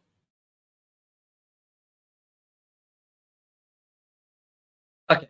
Rupa ma'am shook her head. So Industry 4.0 is a platform where all machine manufacturers wanted to have the data of their customers. That means, for example, a machine manufacturer making a machine. I'll give you an example from my industry, plastic industry or packaging industry. Plastic industry or packaging industry, I'll give you example because one machine manufacturer got machine for making bottle for drinking water. We all use drinking water in PET bottles. This company supply a machine to XYZ customer. The supplier may be in Canada or in Germany or anywhere in the world, and supplied a machine to India. But they wanted to know how many bottle per hour is produced in this machine in India. Imagine the way ahead people are going. Also, they can come to know that if there is a fault in the machine, for example, the motor is not working proper or something wrong with the system what they provided, they come to know well in advance. That means preventive maintenance. They come to know that there is a trouble going to happen in few days, so they can have the substitute material or the part send it to the customer's place to save a lot of time in production. If you look into the automotive industry in India, this is more known for all of you. Like if you look into the cars made today, I'll give you the example of a vehicle what I am using, then you will come to know more better. This vehicle, I get a call on when the vehicle is driven 15,000 kilometers. They call and says, sir, your vehicle is traveled this much of kilometers. Without I telling them, they come to know the kilometers on my vehicle. The digitalization, Industry 4.0 is reached to that level that even your vehicle they can locate sitting at their garage or their factory. So the digitalization growth is happening. But similar time also in robotic support, artificial intelligence, artificial reality, AI and AR is changing people's life. Looking at the current change happening, digitalization happening, I'll give you more example for growth. Digitalization in other than the manufacturing, India's growth in retail is grown much bigger. For example, if you look into it is happened globally, but India's growth was tremendous compared to others, and we are going to be the global leader.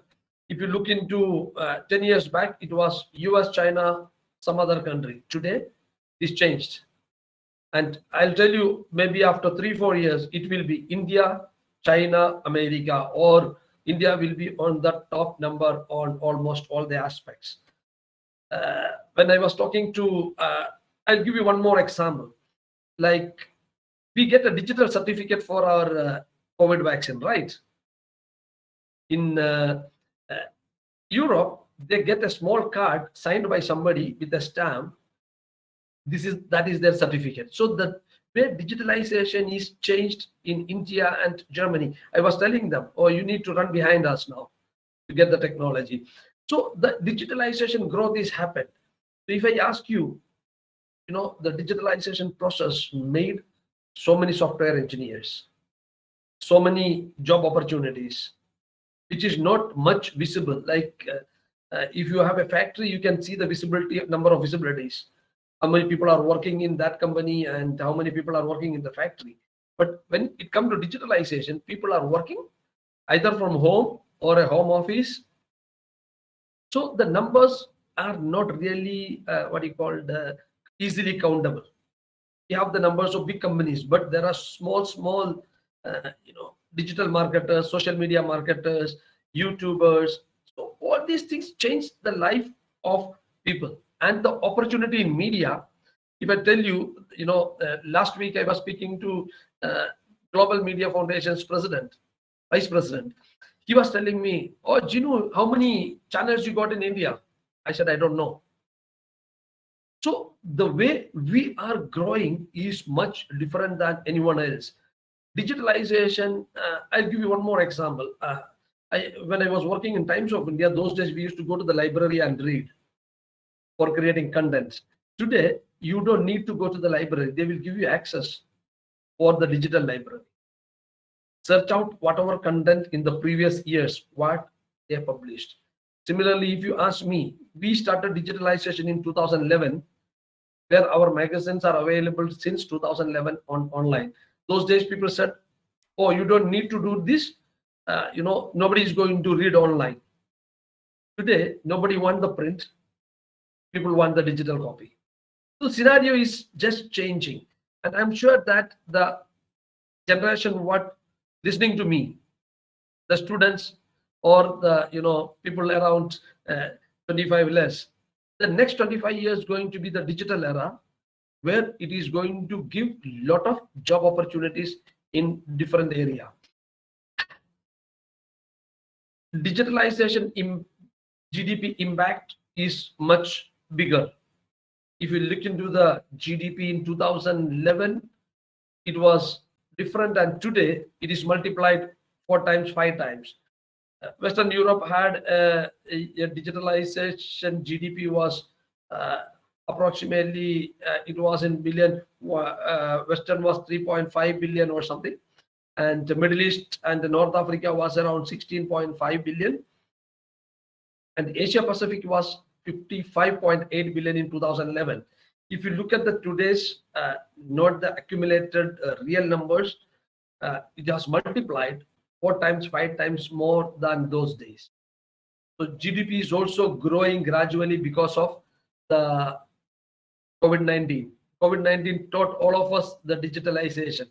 Most, whether it is travel, I was speaking to a travel company last week.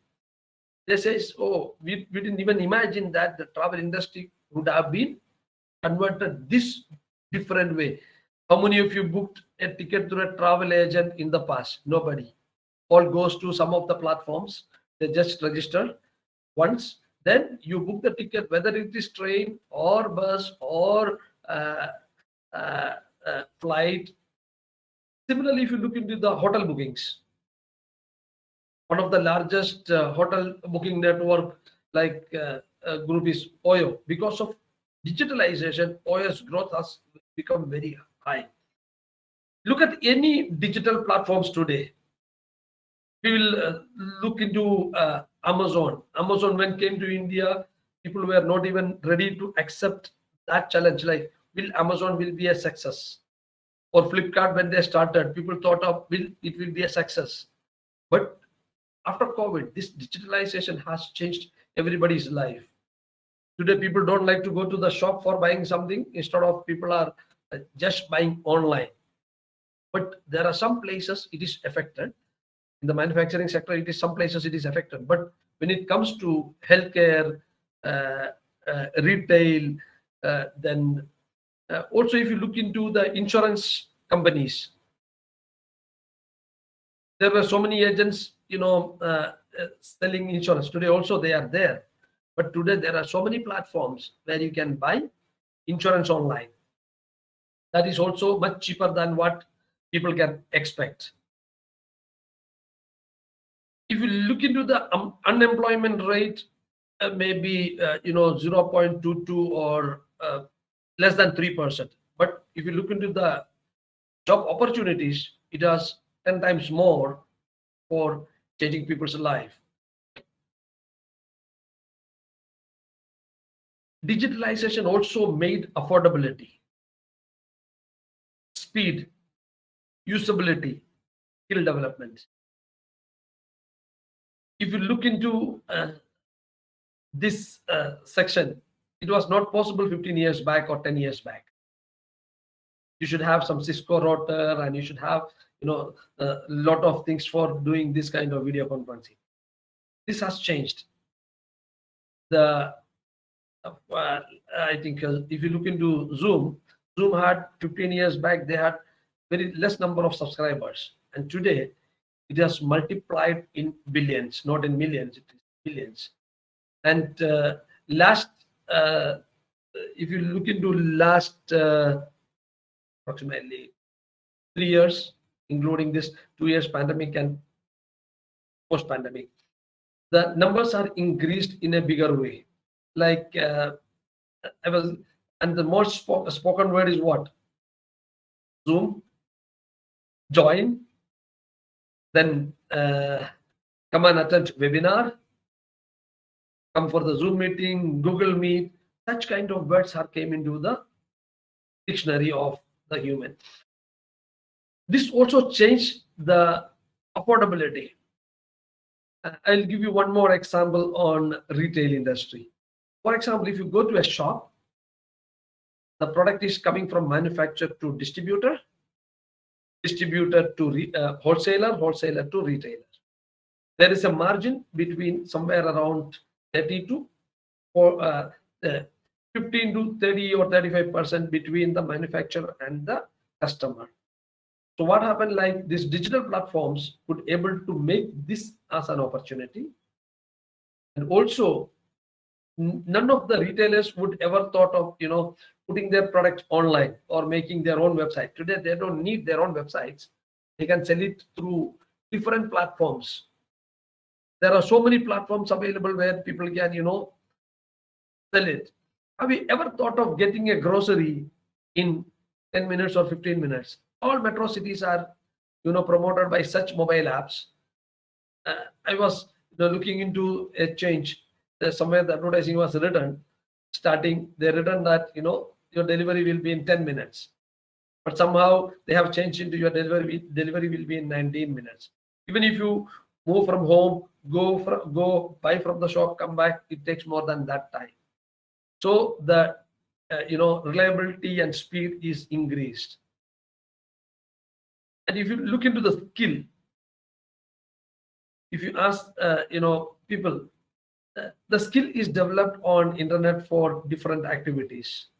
The skill development happened in few years on the online platforms. Hold on. Sorry, I'm just searching.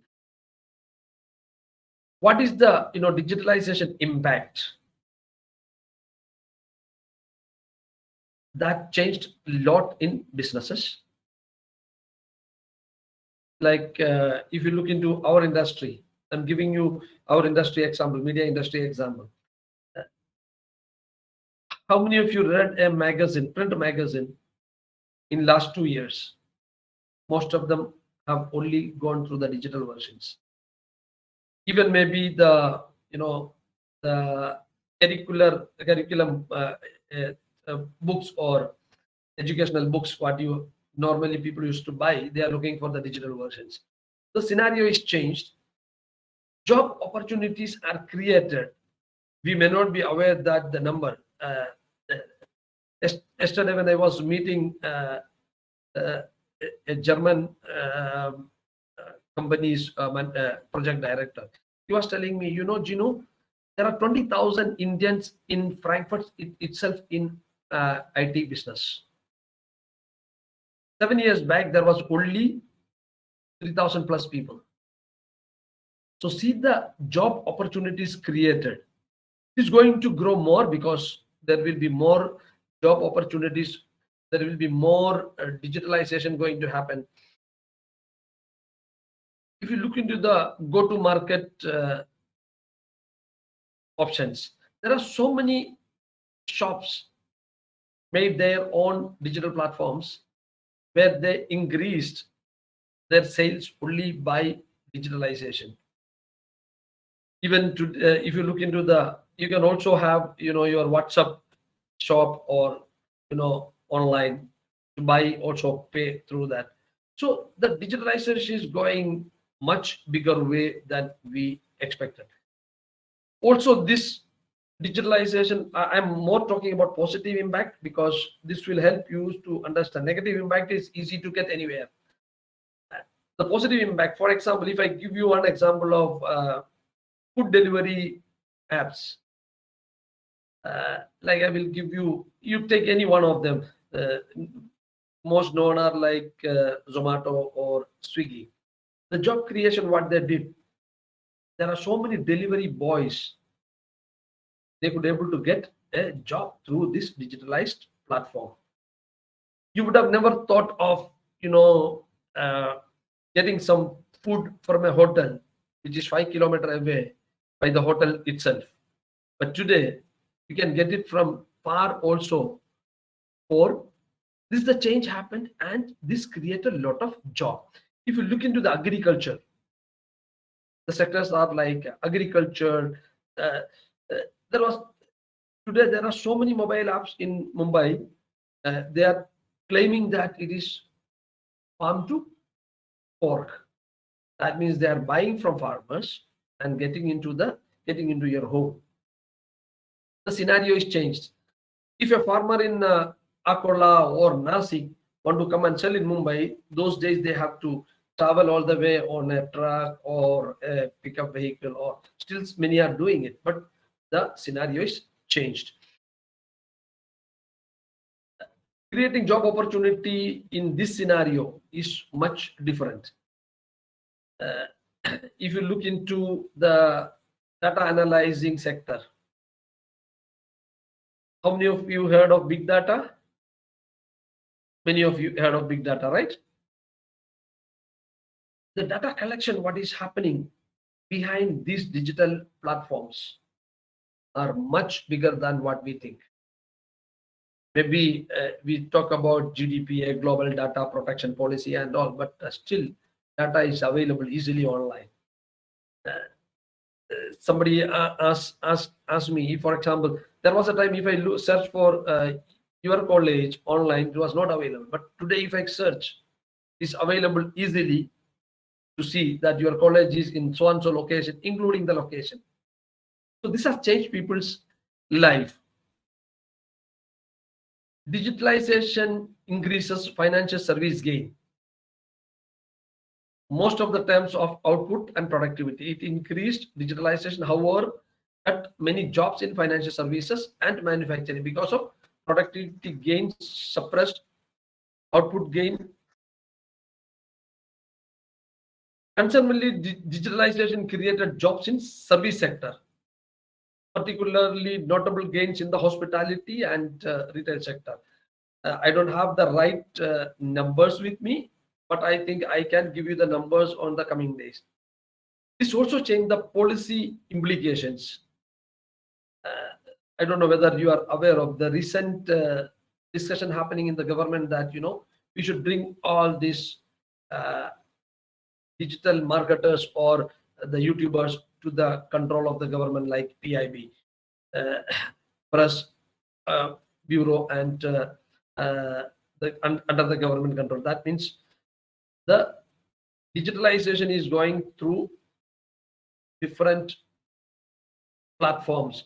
For example, if you look into the YouTube, can you imagine how many videos average per day created and uploaded on that platform? We can't even imagine. That is the numbers. There are so many, what you call, influencers who are doing digital creativity and making money out of it.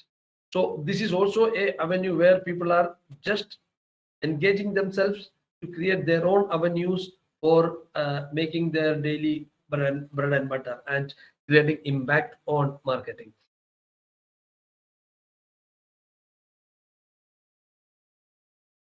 I forgot to speak on designing sector. I have a customer, Canadian-based customer, who's designing offices in Coimbatore, and they design for the whole world. Imagine the way the world changed.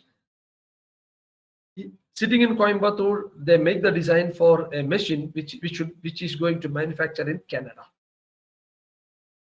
So you can imagine the way the digitalization is changed. Also, they can also access those data sitting at Canada. Also, if you look into the 3D printing industry, how many of you heard of 3D printing? I think some may be heard of 3D printing. 3D printing industry, somebody sitting in rural area and making 3D designing and sending it to a company which is located either in Mumbai or somewhere in Chennai or metro cities for making those parts. The accuracy is much different, like 0.005 or lesser than that. The accuracy is 100% accuracy. When the part comes, this shows that the digitalization in all industries are changed. Look into the healthcare industry. We were talking only about retailing and the hospitality. Then now, if you look into the healthcare industry, has changed much. There was a time for example, you want to have a blood report. You have to go to the clinic, give the blood, then go in the evening or in the next day and collect a printed report. Today, it has been changed. You get all your reports either by email or by WhatsApp or other avenues, or you can log in yourself and see this.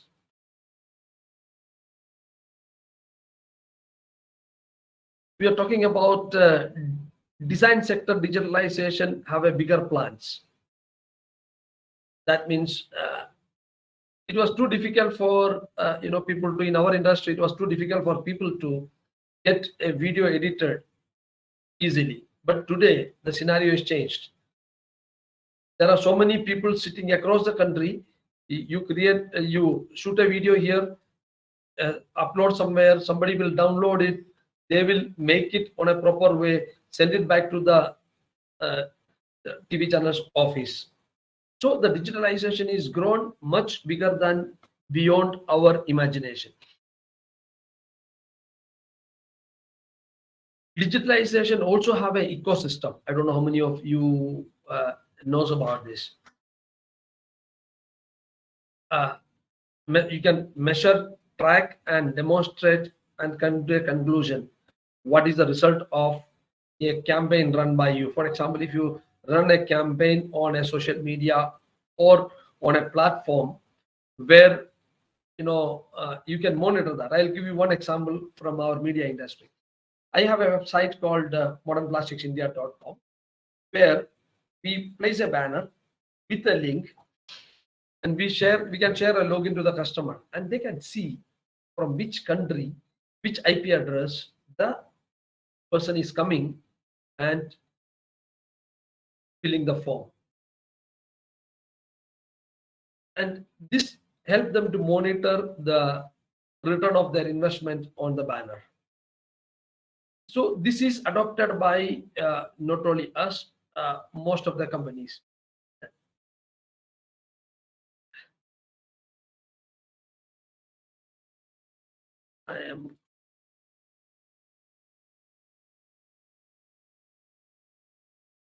Hold on.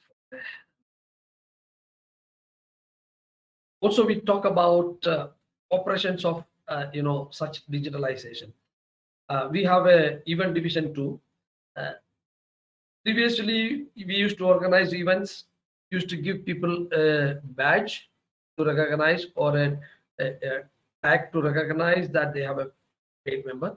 Today, you don't need all these things. You just scan a QR code sending into their WhatsApp or an email. Just bring it. We scan it. We come to know that the person is inside or outside. That means when the person is entering, we scan it. And when the person is going out, we scan it. So we come to know that even the person is whether inside the event. There are so many changes happen. If you look into previously we used to do when we do events. I'm telling you the live experience because this will give you more impact on other data is easily available on all the platforms. You come to know that the person is whether inside or outside. Also, we come to know that we can monitor more data of such people coming in and out. If you look into the photography business, different industry I'm talking because it will help you to understand more on digital. There was a time the photographers used to click the photo, they develop. It is changed. Today, you don't need a photographer. Your mobile phone itself is become a camera, and there are gimbals or there are so many options where you can video yourself or others through you can manage yourself.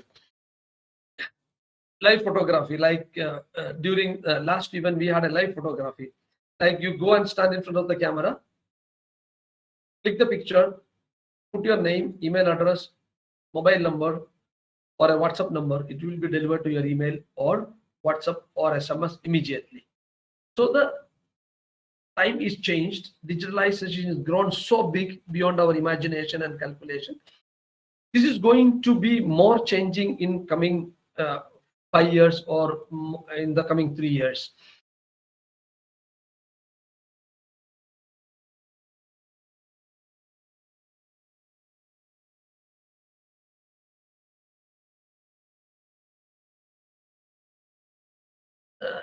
If you look into the educational organizations, that is the area where this digitalization impact much more than any other industry. All industry impacted by the digitalization. I don't even remember, learning about internet when I was studying. Today, your exams are happening online, and your projects are submitted online. So it was not even, we didn't even have the mind to think such a way. Around 10 years back, our software division supplied such software in US, and I was proposing somebody in India for a test. Those days, people were even reluctant to, accept such a situation. If you look into the uniqueness of digitalization is also much different. People who have who got unique ideas could able to change the digitalization process. Whether you speak about Google or Facebook or Instagram or YouTube or any of the social media platforms, because of their uniqueness, they could able to reach the whole world. They might be started very small, but they had a unique look into whatever portals or organization I spoke. You look into them, that if you look 10 years back and today, the digitalization helped them to grow much bigger. All of these areas, the job creation is also happened because it is not visible, because everything is digital.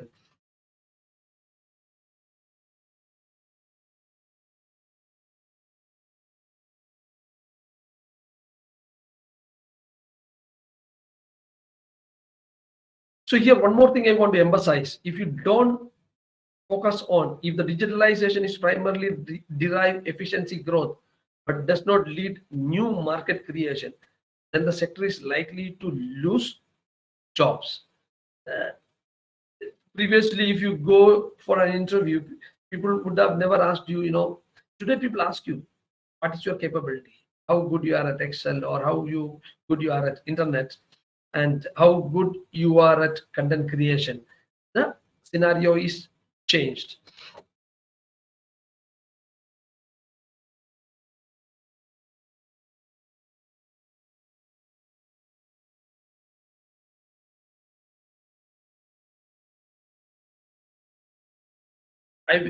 You want me to put it on the screen itself? Okay. Yeah, I can put it 1 second. Trying to 1 second.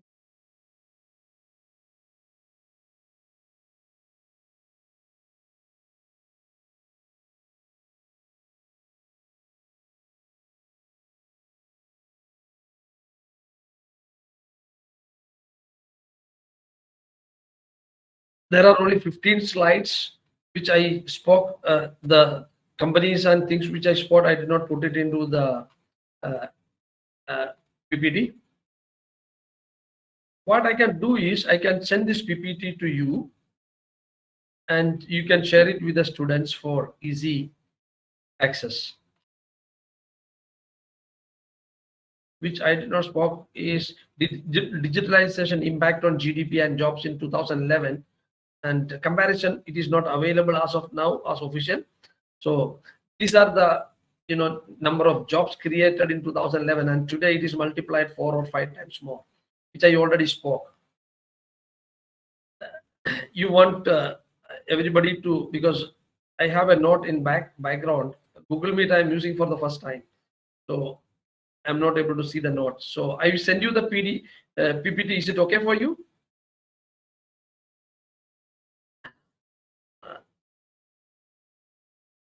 Where it is?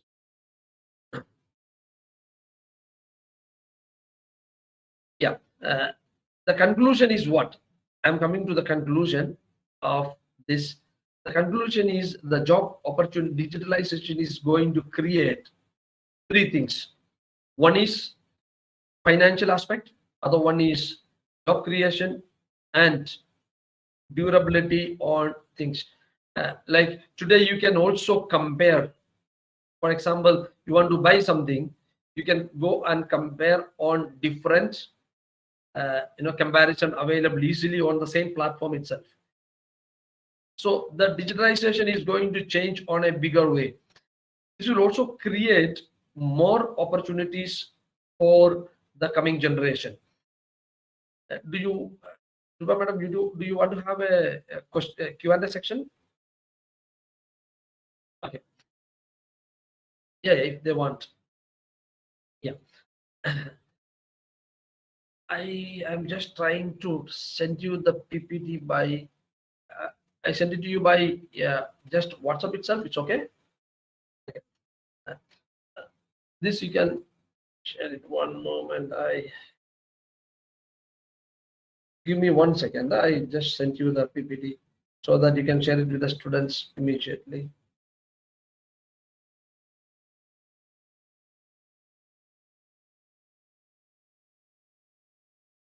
I think my colleague is making the questions for the end of the program. So you receive the PPT.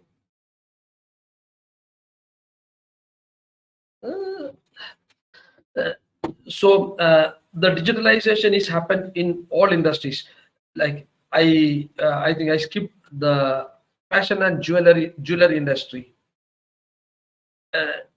Jewelry industry, if you look into the jewelry industry, designing is changed so much. Previously, if you go 5 years back, the you want to have a design, there was limited options available. Today, if you go, even they says, oh, do you have a design? Bring it to us, we will make it for you. So the digitalization era is changed, impacted all the industry, not only one. That means if you know more about digitalization, when you go for a job interview, it will have more better perspective than anyone else who is not knowing about the digitalization. Times are going to change ahead. I think I will go for Q&A section so that people have more questions people can ask. Also, I help startup companies. If you have an idea on anything which is viable, we can find out somebody to work with you or partner with you and start something of your own. And what I learned is I go for many startup. I worked with the Kerala Startup Mission. There are around 1,600 startups. Nobody even knows other than the local area. Similarly, in here also, I think within India, there are so many startups which nobody knows. But suddenly one fine morning, when they get some backup or when they get something, they grow much bigger. So this is the way the digitalization is happening. It's going to create more jobs in the coming days. I am very sure about it. And maybe in the manufacturing sector, it may reduce some jobs, but the part of the manufacturing part, as I said, Industry 4.0 will create more jobs when there is jobs are losing. But here, Industry 4.0 will create more opportunities. Also, how many of you heard of lean manufacturing in digitalization? No, okay. For example, there is an association of plastic industry who promote such things. Like there are 100 companies who are making machines. all of them need, for example, motor. So each of them are buying motor from different vendors, but same motor or a similar motor, maybe different branch. So what they did is they created an online platform where all these 100 or 200 machine manufacturers can become member. They can put their requirement. We are looking for this product. They accumulate it. Then they call this manufacturers. For example, I'll give you one example. A motor made by Siemens. 1 HP motor, 5 HP motor, 3 HP motor. All these 200 companies put their requirement. Like somebody want 10 pieces of 1 HP. Somebody want 20 pieces of 2 horsepower. Somebody want only 5 pieces of 3 horsepower. So what they do, they accumulate and call the manufacturer and tell them, okay, we have monthly, this is the requirement. For example, if you go for buying one, the price will be maybe example, I'll give you as an example, 10,000 rupees. When you buy 100, the price will go down to maybe 30% less. So the lean manufacturing also impacted the manufacturing sector, where there are so many organizations are doing such work, and opportunity in lean manufacturing is much bigger in the coming days. If there is a platform, there is a platform for tooling which is started maybe I think 2-3 years ago in Bangalore. You can buy, place your order. For example, they will ask you what is your monthly requirement, what is your annual requirement. So they put those data into the system. Somebody is on. It's okay. So they put those data into the system and analyze that, what will be the buying in the whole year. That means they come to know that, okay, this person is buying this much, and totally they calculate and negotiate with the suppliers, not only one suppliers, maybe 1, 2, 3 or 4 suppliers, and give the option to the their network members, 200 members, saying that, okay, this is available in this price, this is available in this price. This is not started much in India, but it is very common in US and Europe. India, we have started some recently such platform, and it is going to change the manufacturing sectors.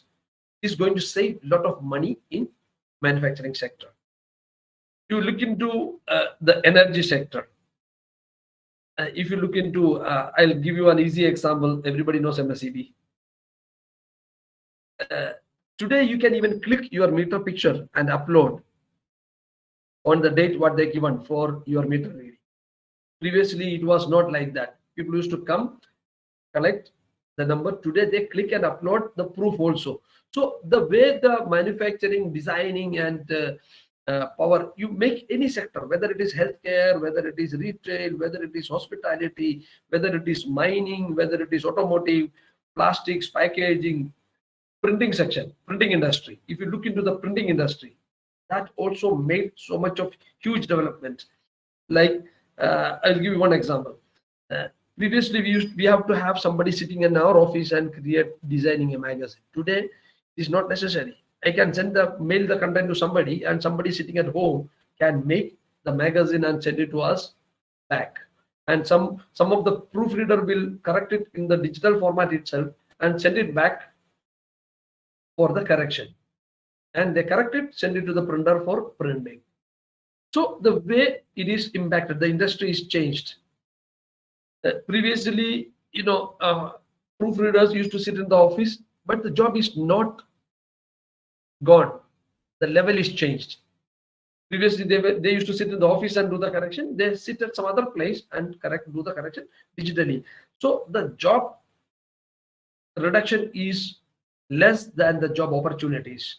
We need to grab the opportunity looking into the digitalization. You want me to tell about other service industry? Like, for example, previously, if I want to get my air condition serviced, I have to call my normal, service engineer, and he used to come. Today, I don't need. I have to just go to a platform and book a service for the air condition.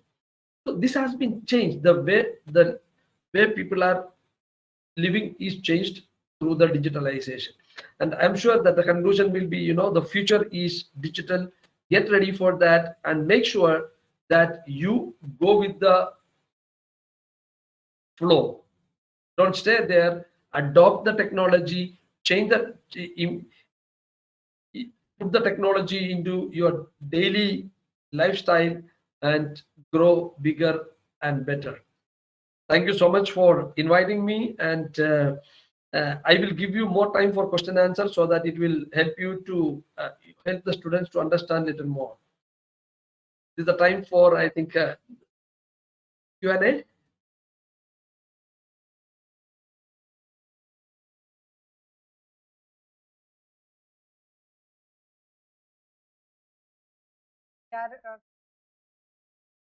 But global warming is a birth.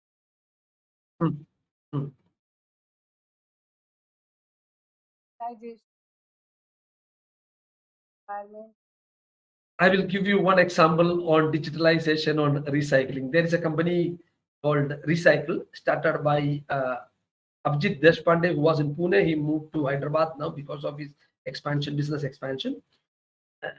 They created a platform where people can collect the waste, send it to their own, supply chain. They have collection locations in all the cities wherever they have presence, and those collection can be transported to them through their own network, and they recycle it 100%. I'll give you one more example on how many of you heard of electronic recycling? Many of you are heard of electronic recycling. What is the toughest job for recycling electronic? Like if you give a laptop or a computer for recycling, first question will be what about my data? Even if I format, there are people who can retrieve my data. So there is a platform, I don't know the location, but I met them recently for something. They go to the corporate companies or anywhere, they drill the hard disk and damage the hard disk so that it will not be usable. They make many things, recycle everything, including the mercury. What is dangerous for human, they convert those also into a usable thing. So this is going to change. India is more focusing on because our habits. If you look into India, you can see, as you said, global warming. Plastic is one of the culprit. Everybody says, but I say that our habits are the culprit. You don't dispose everything, anything and everything. For example, when you are going on a highway, you have a wrapper. You just open the window and throw it on the road instead of putting those into the recycling system. So the global warming is not only the reason of one product or one industry. Like somebody said that chemical industry is also responsible for global warming. Somebody said plastic. Somebody said paper industry. I said everything is responsible, including we as human. We don't dispose the waste. There is no waste as such. I know somebody in Pune. You give them any kind of waste, 90% of the waste they convert it. If nothing is possible, they put it into a system called pyrolysis, convert it into usable oil, and give it to farmers. So there is nothing called as waste.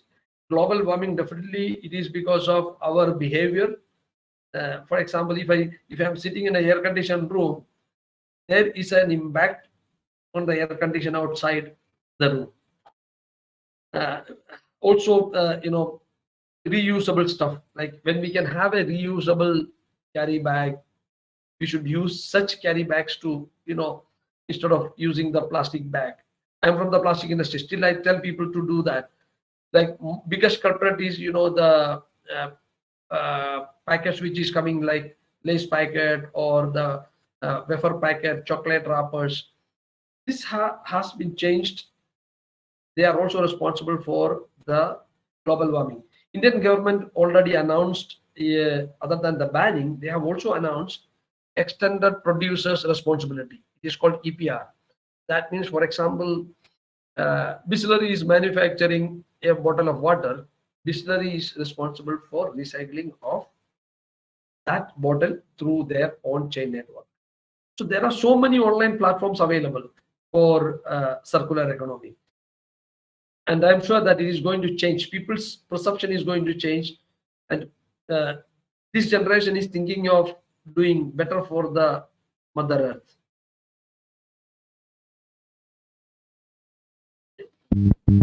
Yes, morning, sir. Yeah. Sir, as you said that there are many online platforms available. Hmm. So, what are the platforms where we can invest? Depend on investment capacity. Okay. If you want to start up something your own, there are people who are having ideas. You can go and join them as co-founders, and there are investors who are ready to invest into the platforms. This is depend on the project based on. I think during lockdown, somebody contacted me and said, "Sir, I want to have an auction platform for auctioning celebrity clothing," which I never thought of. He said, "Sir, it is happening in US. Why it cannot happen in India?" And he started making, somehow he made a, instead of online shop, then it was working for some time. Now he have a place where people can go and buy such product online and offline both. So there are so many platforms. Like if you ask me, we have we got a platform called coming up with a platform called Modern Rural India. Everybody is talking about city life. We're talking about mobile app, but nobody is talking about rural India. Rural India is much bigger than the city life. So depend on the investment capacity, or depend on your ideas. There are investors available. There are platforms available. We can connect, and I think Dr. Rupa Madam can give you my email address and contact data. Anybody would like to do something, if I don't respond, normally I call them back. Normally I prefer to get a message or a WhatsApp or an email. I normally respond within 24 hours. So anybody have any questions, do come back to me. You are going to the nation builders, so we definitely would like to support you guys. More questions?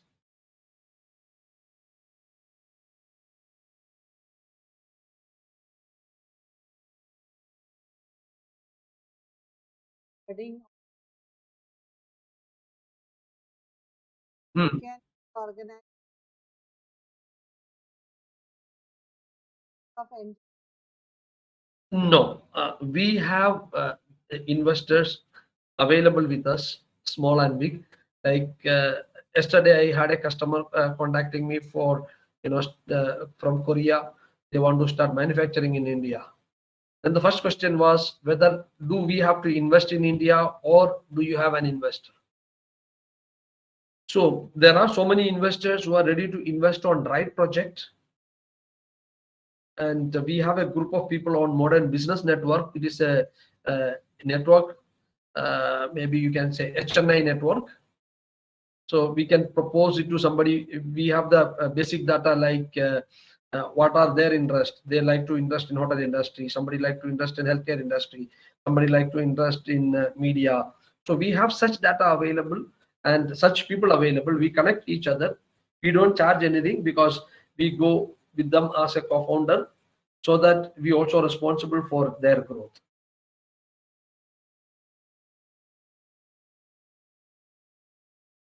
Students, they may have some more questions. I think there are more 25 people available online.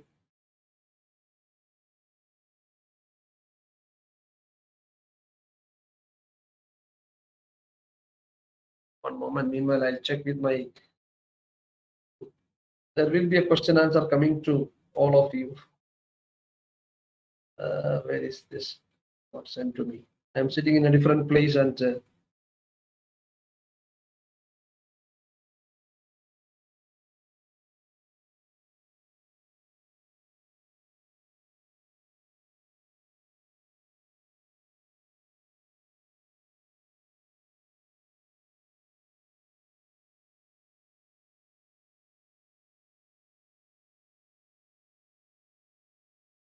You want me to send the questions in email or WhatsApp?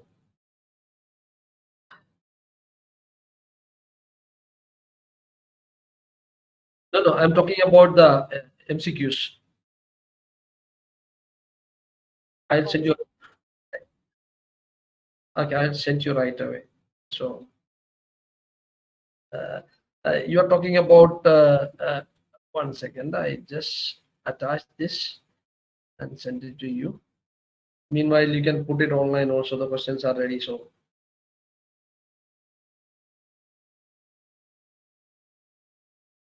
no, it is a question and answer where you can keep maybe points for the question and answer. So it will help these people to.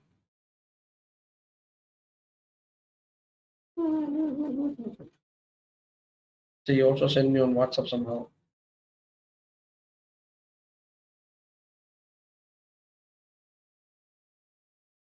You are talking about how we can improve agriculture sector in your region. So we I are. am from our student. Yeah. They are not well aware. How the life be in the remote world, where there is a question on the remote world where accessibility of digital world community internet has poor service. Yeah, this I send you the MCQs too.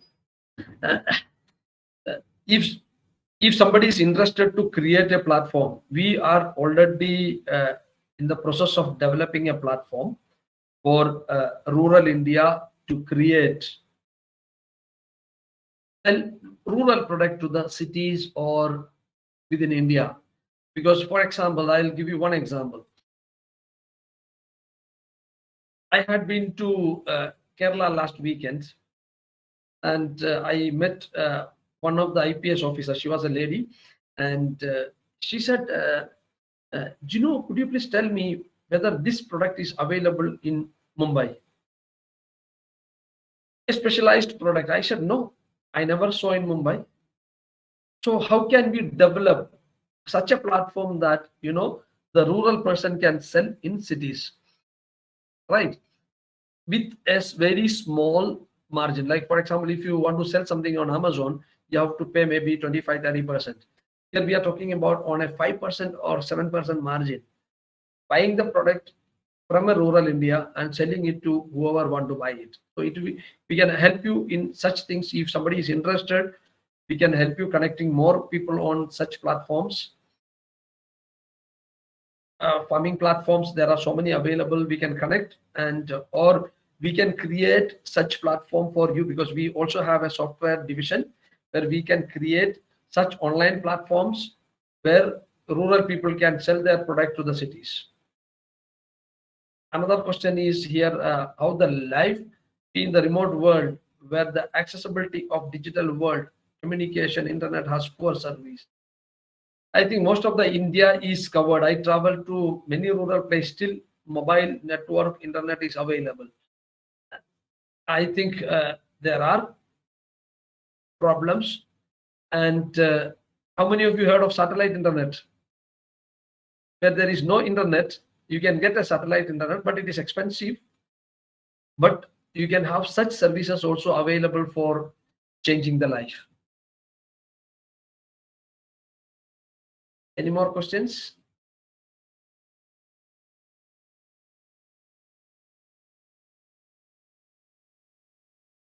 Okay. Thank you so much.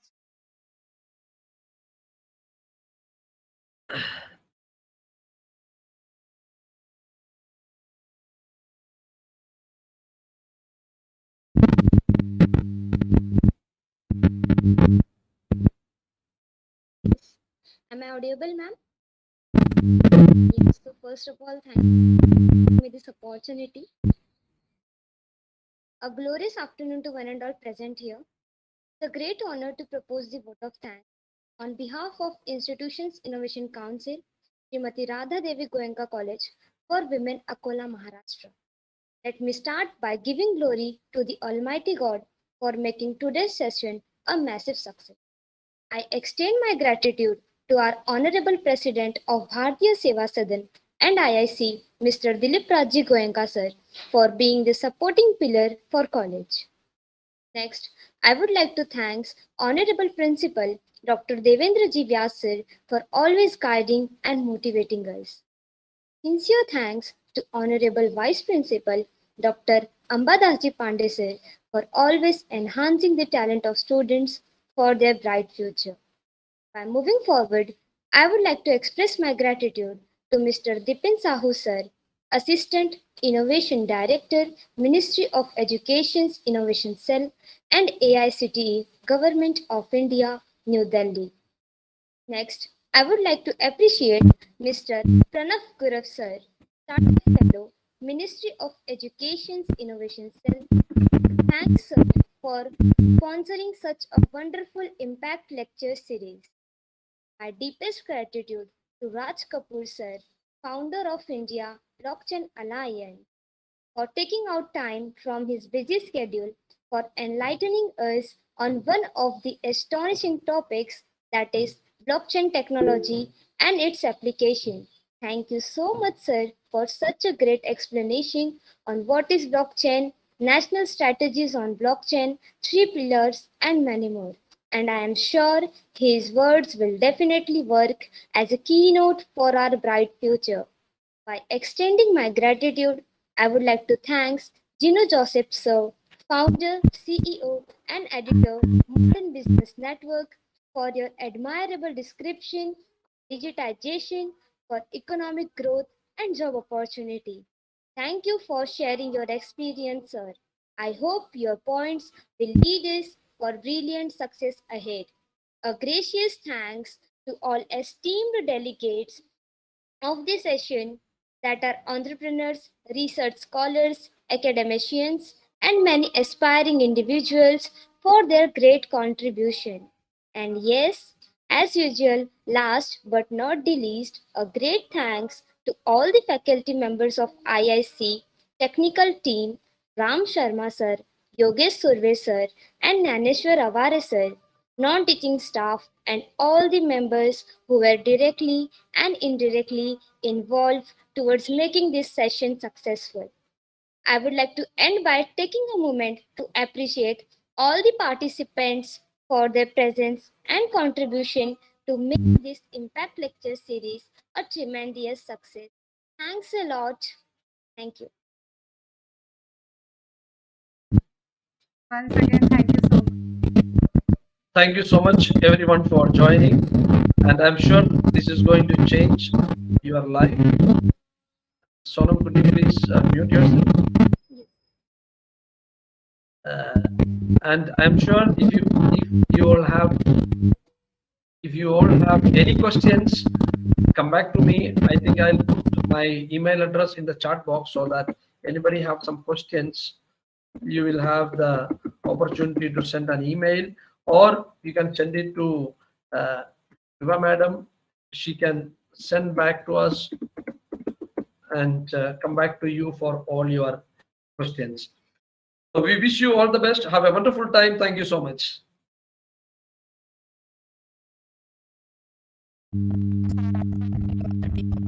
Delegate, we will share the contact link.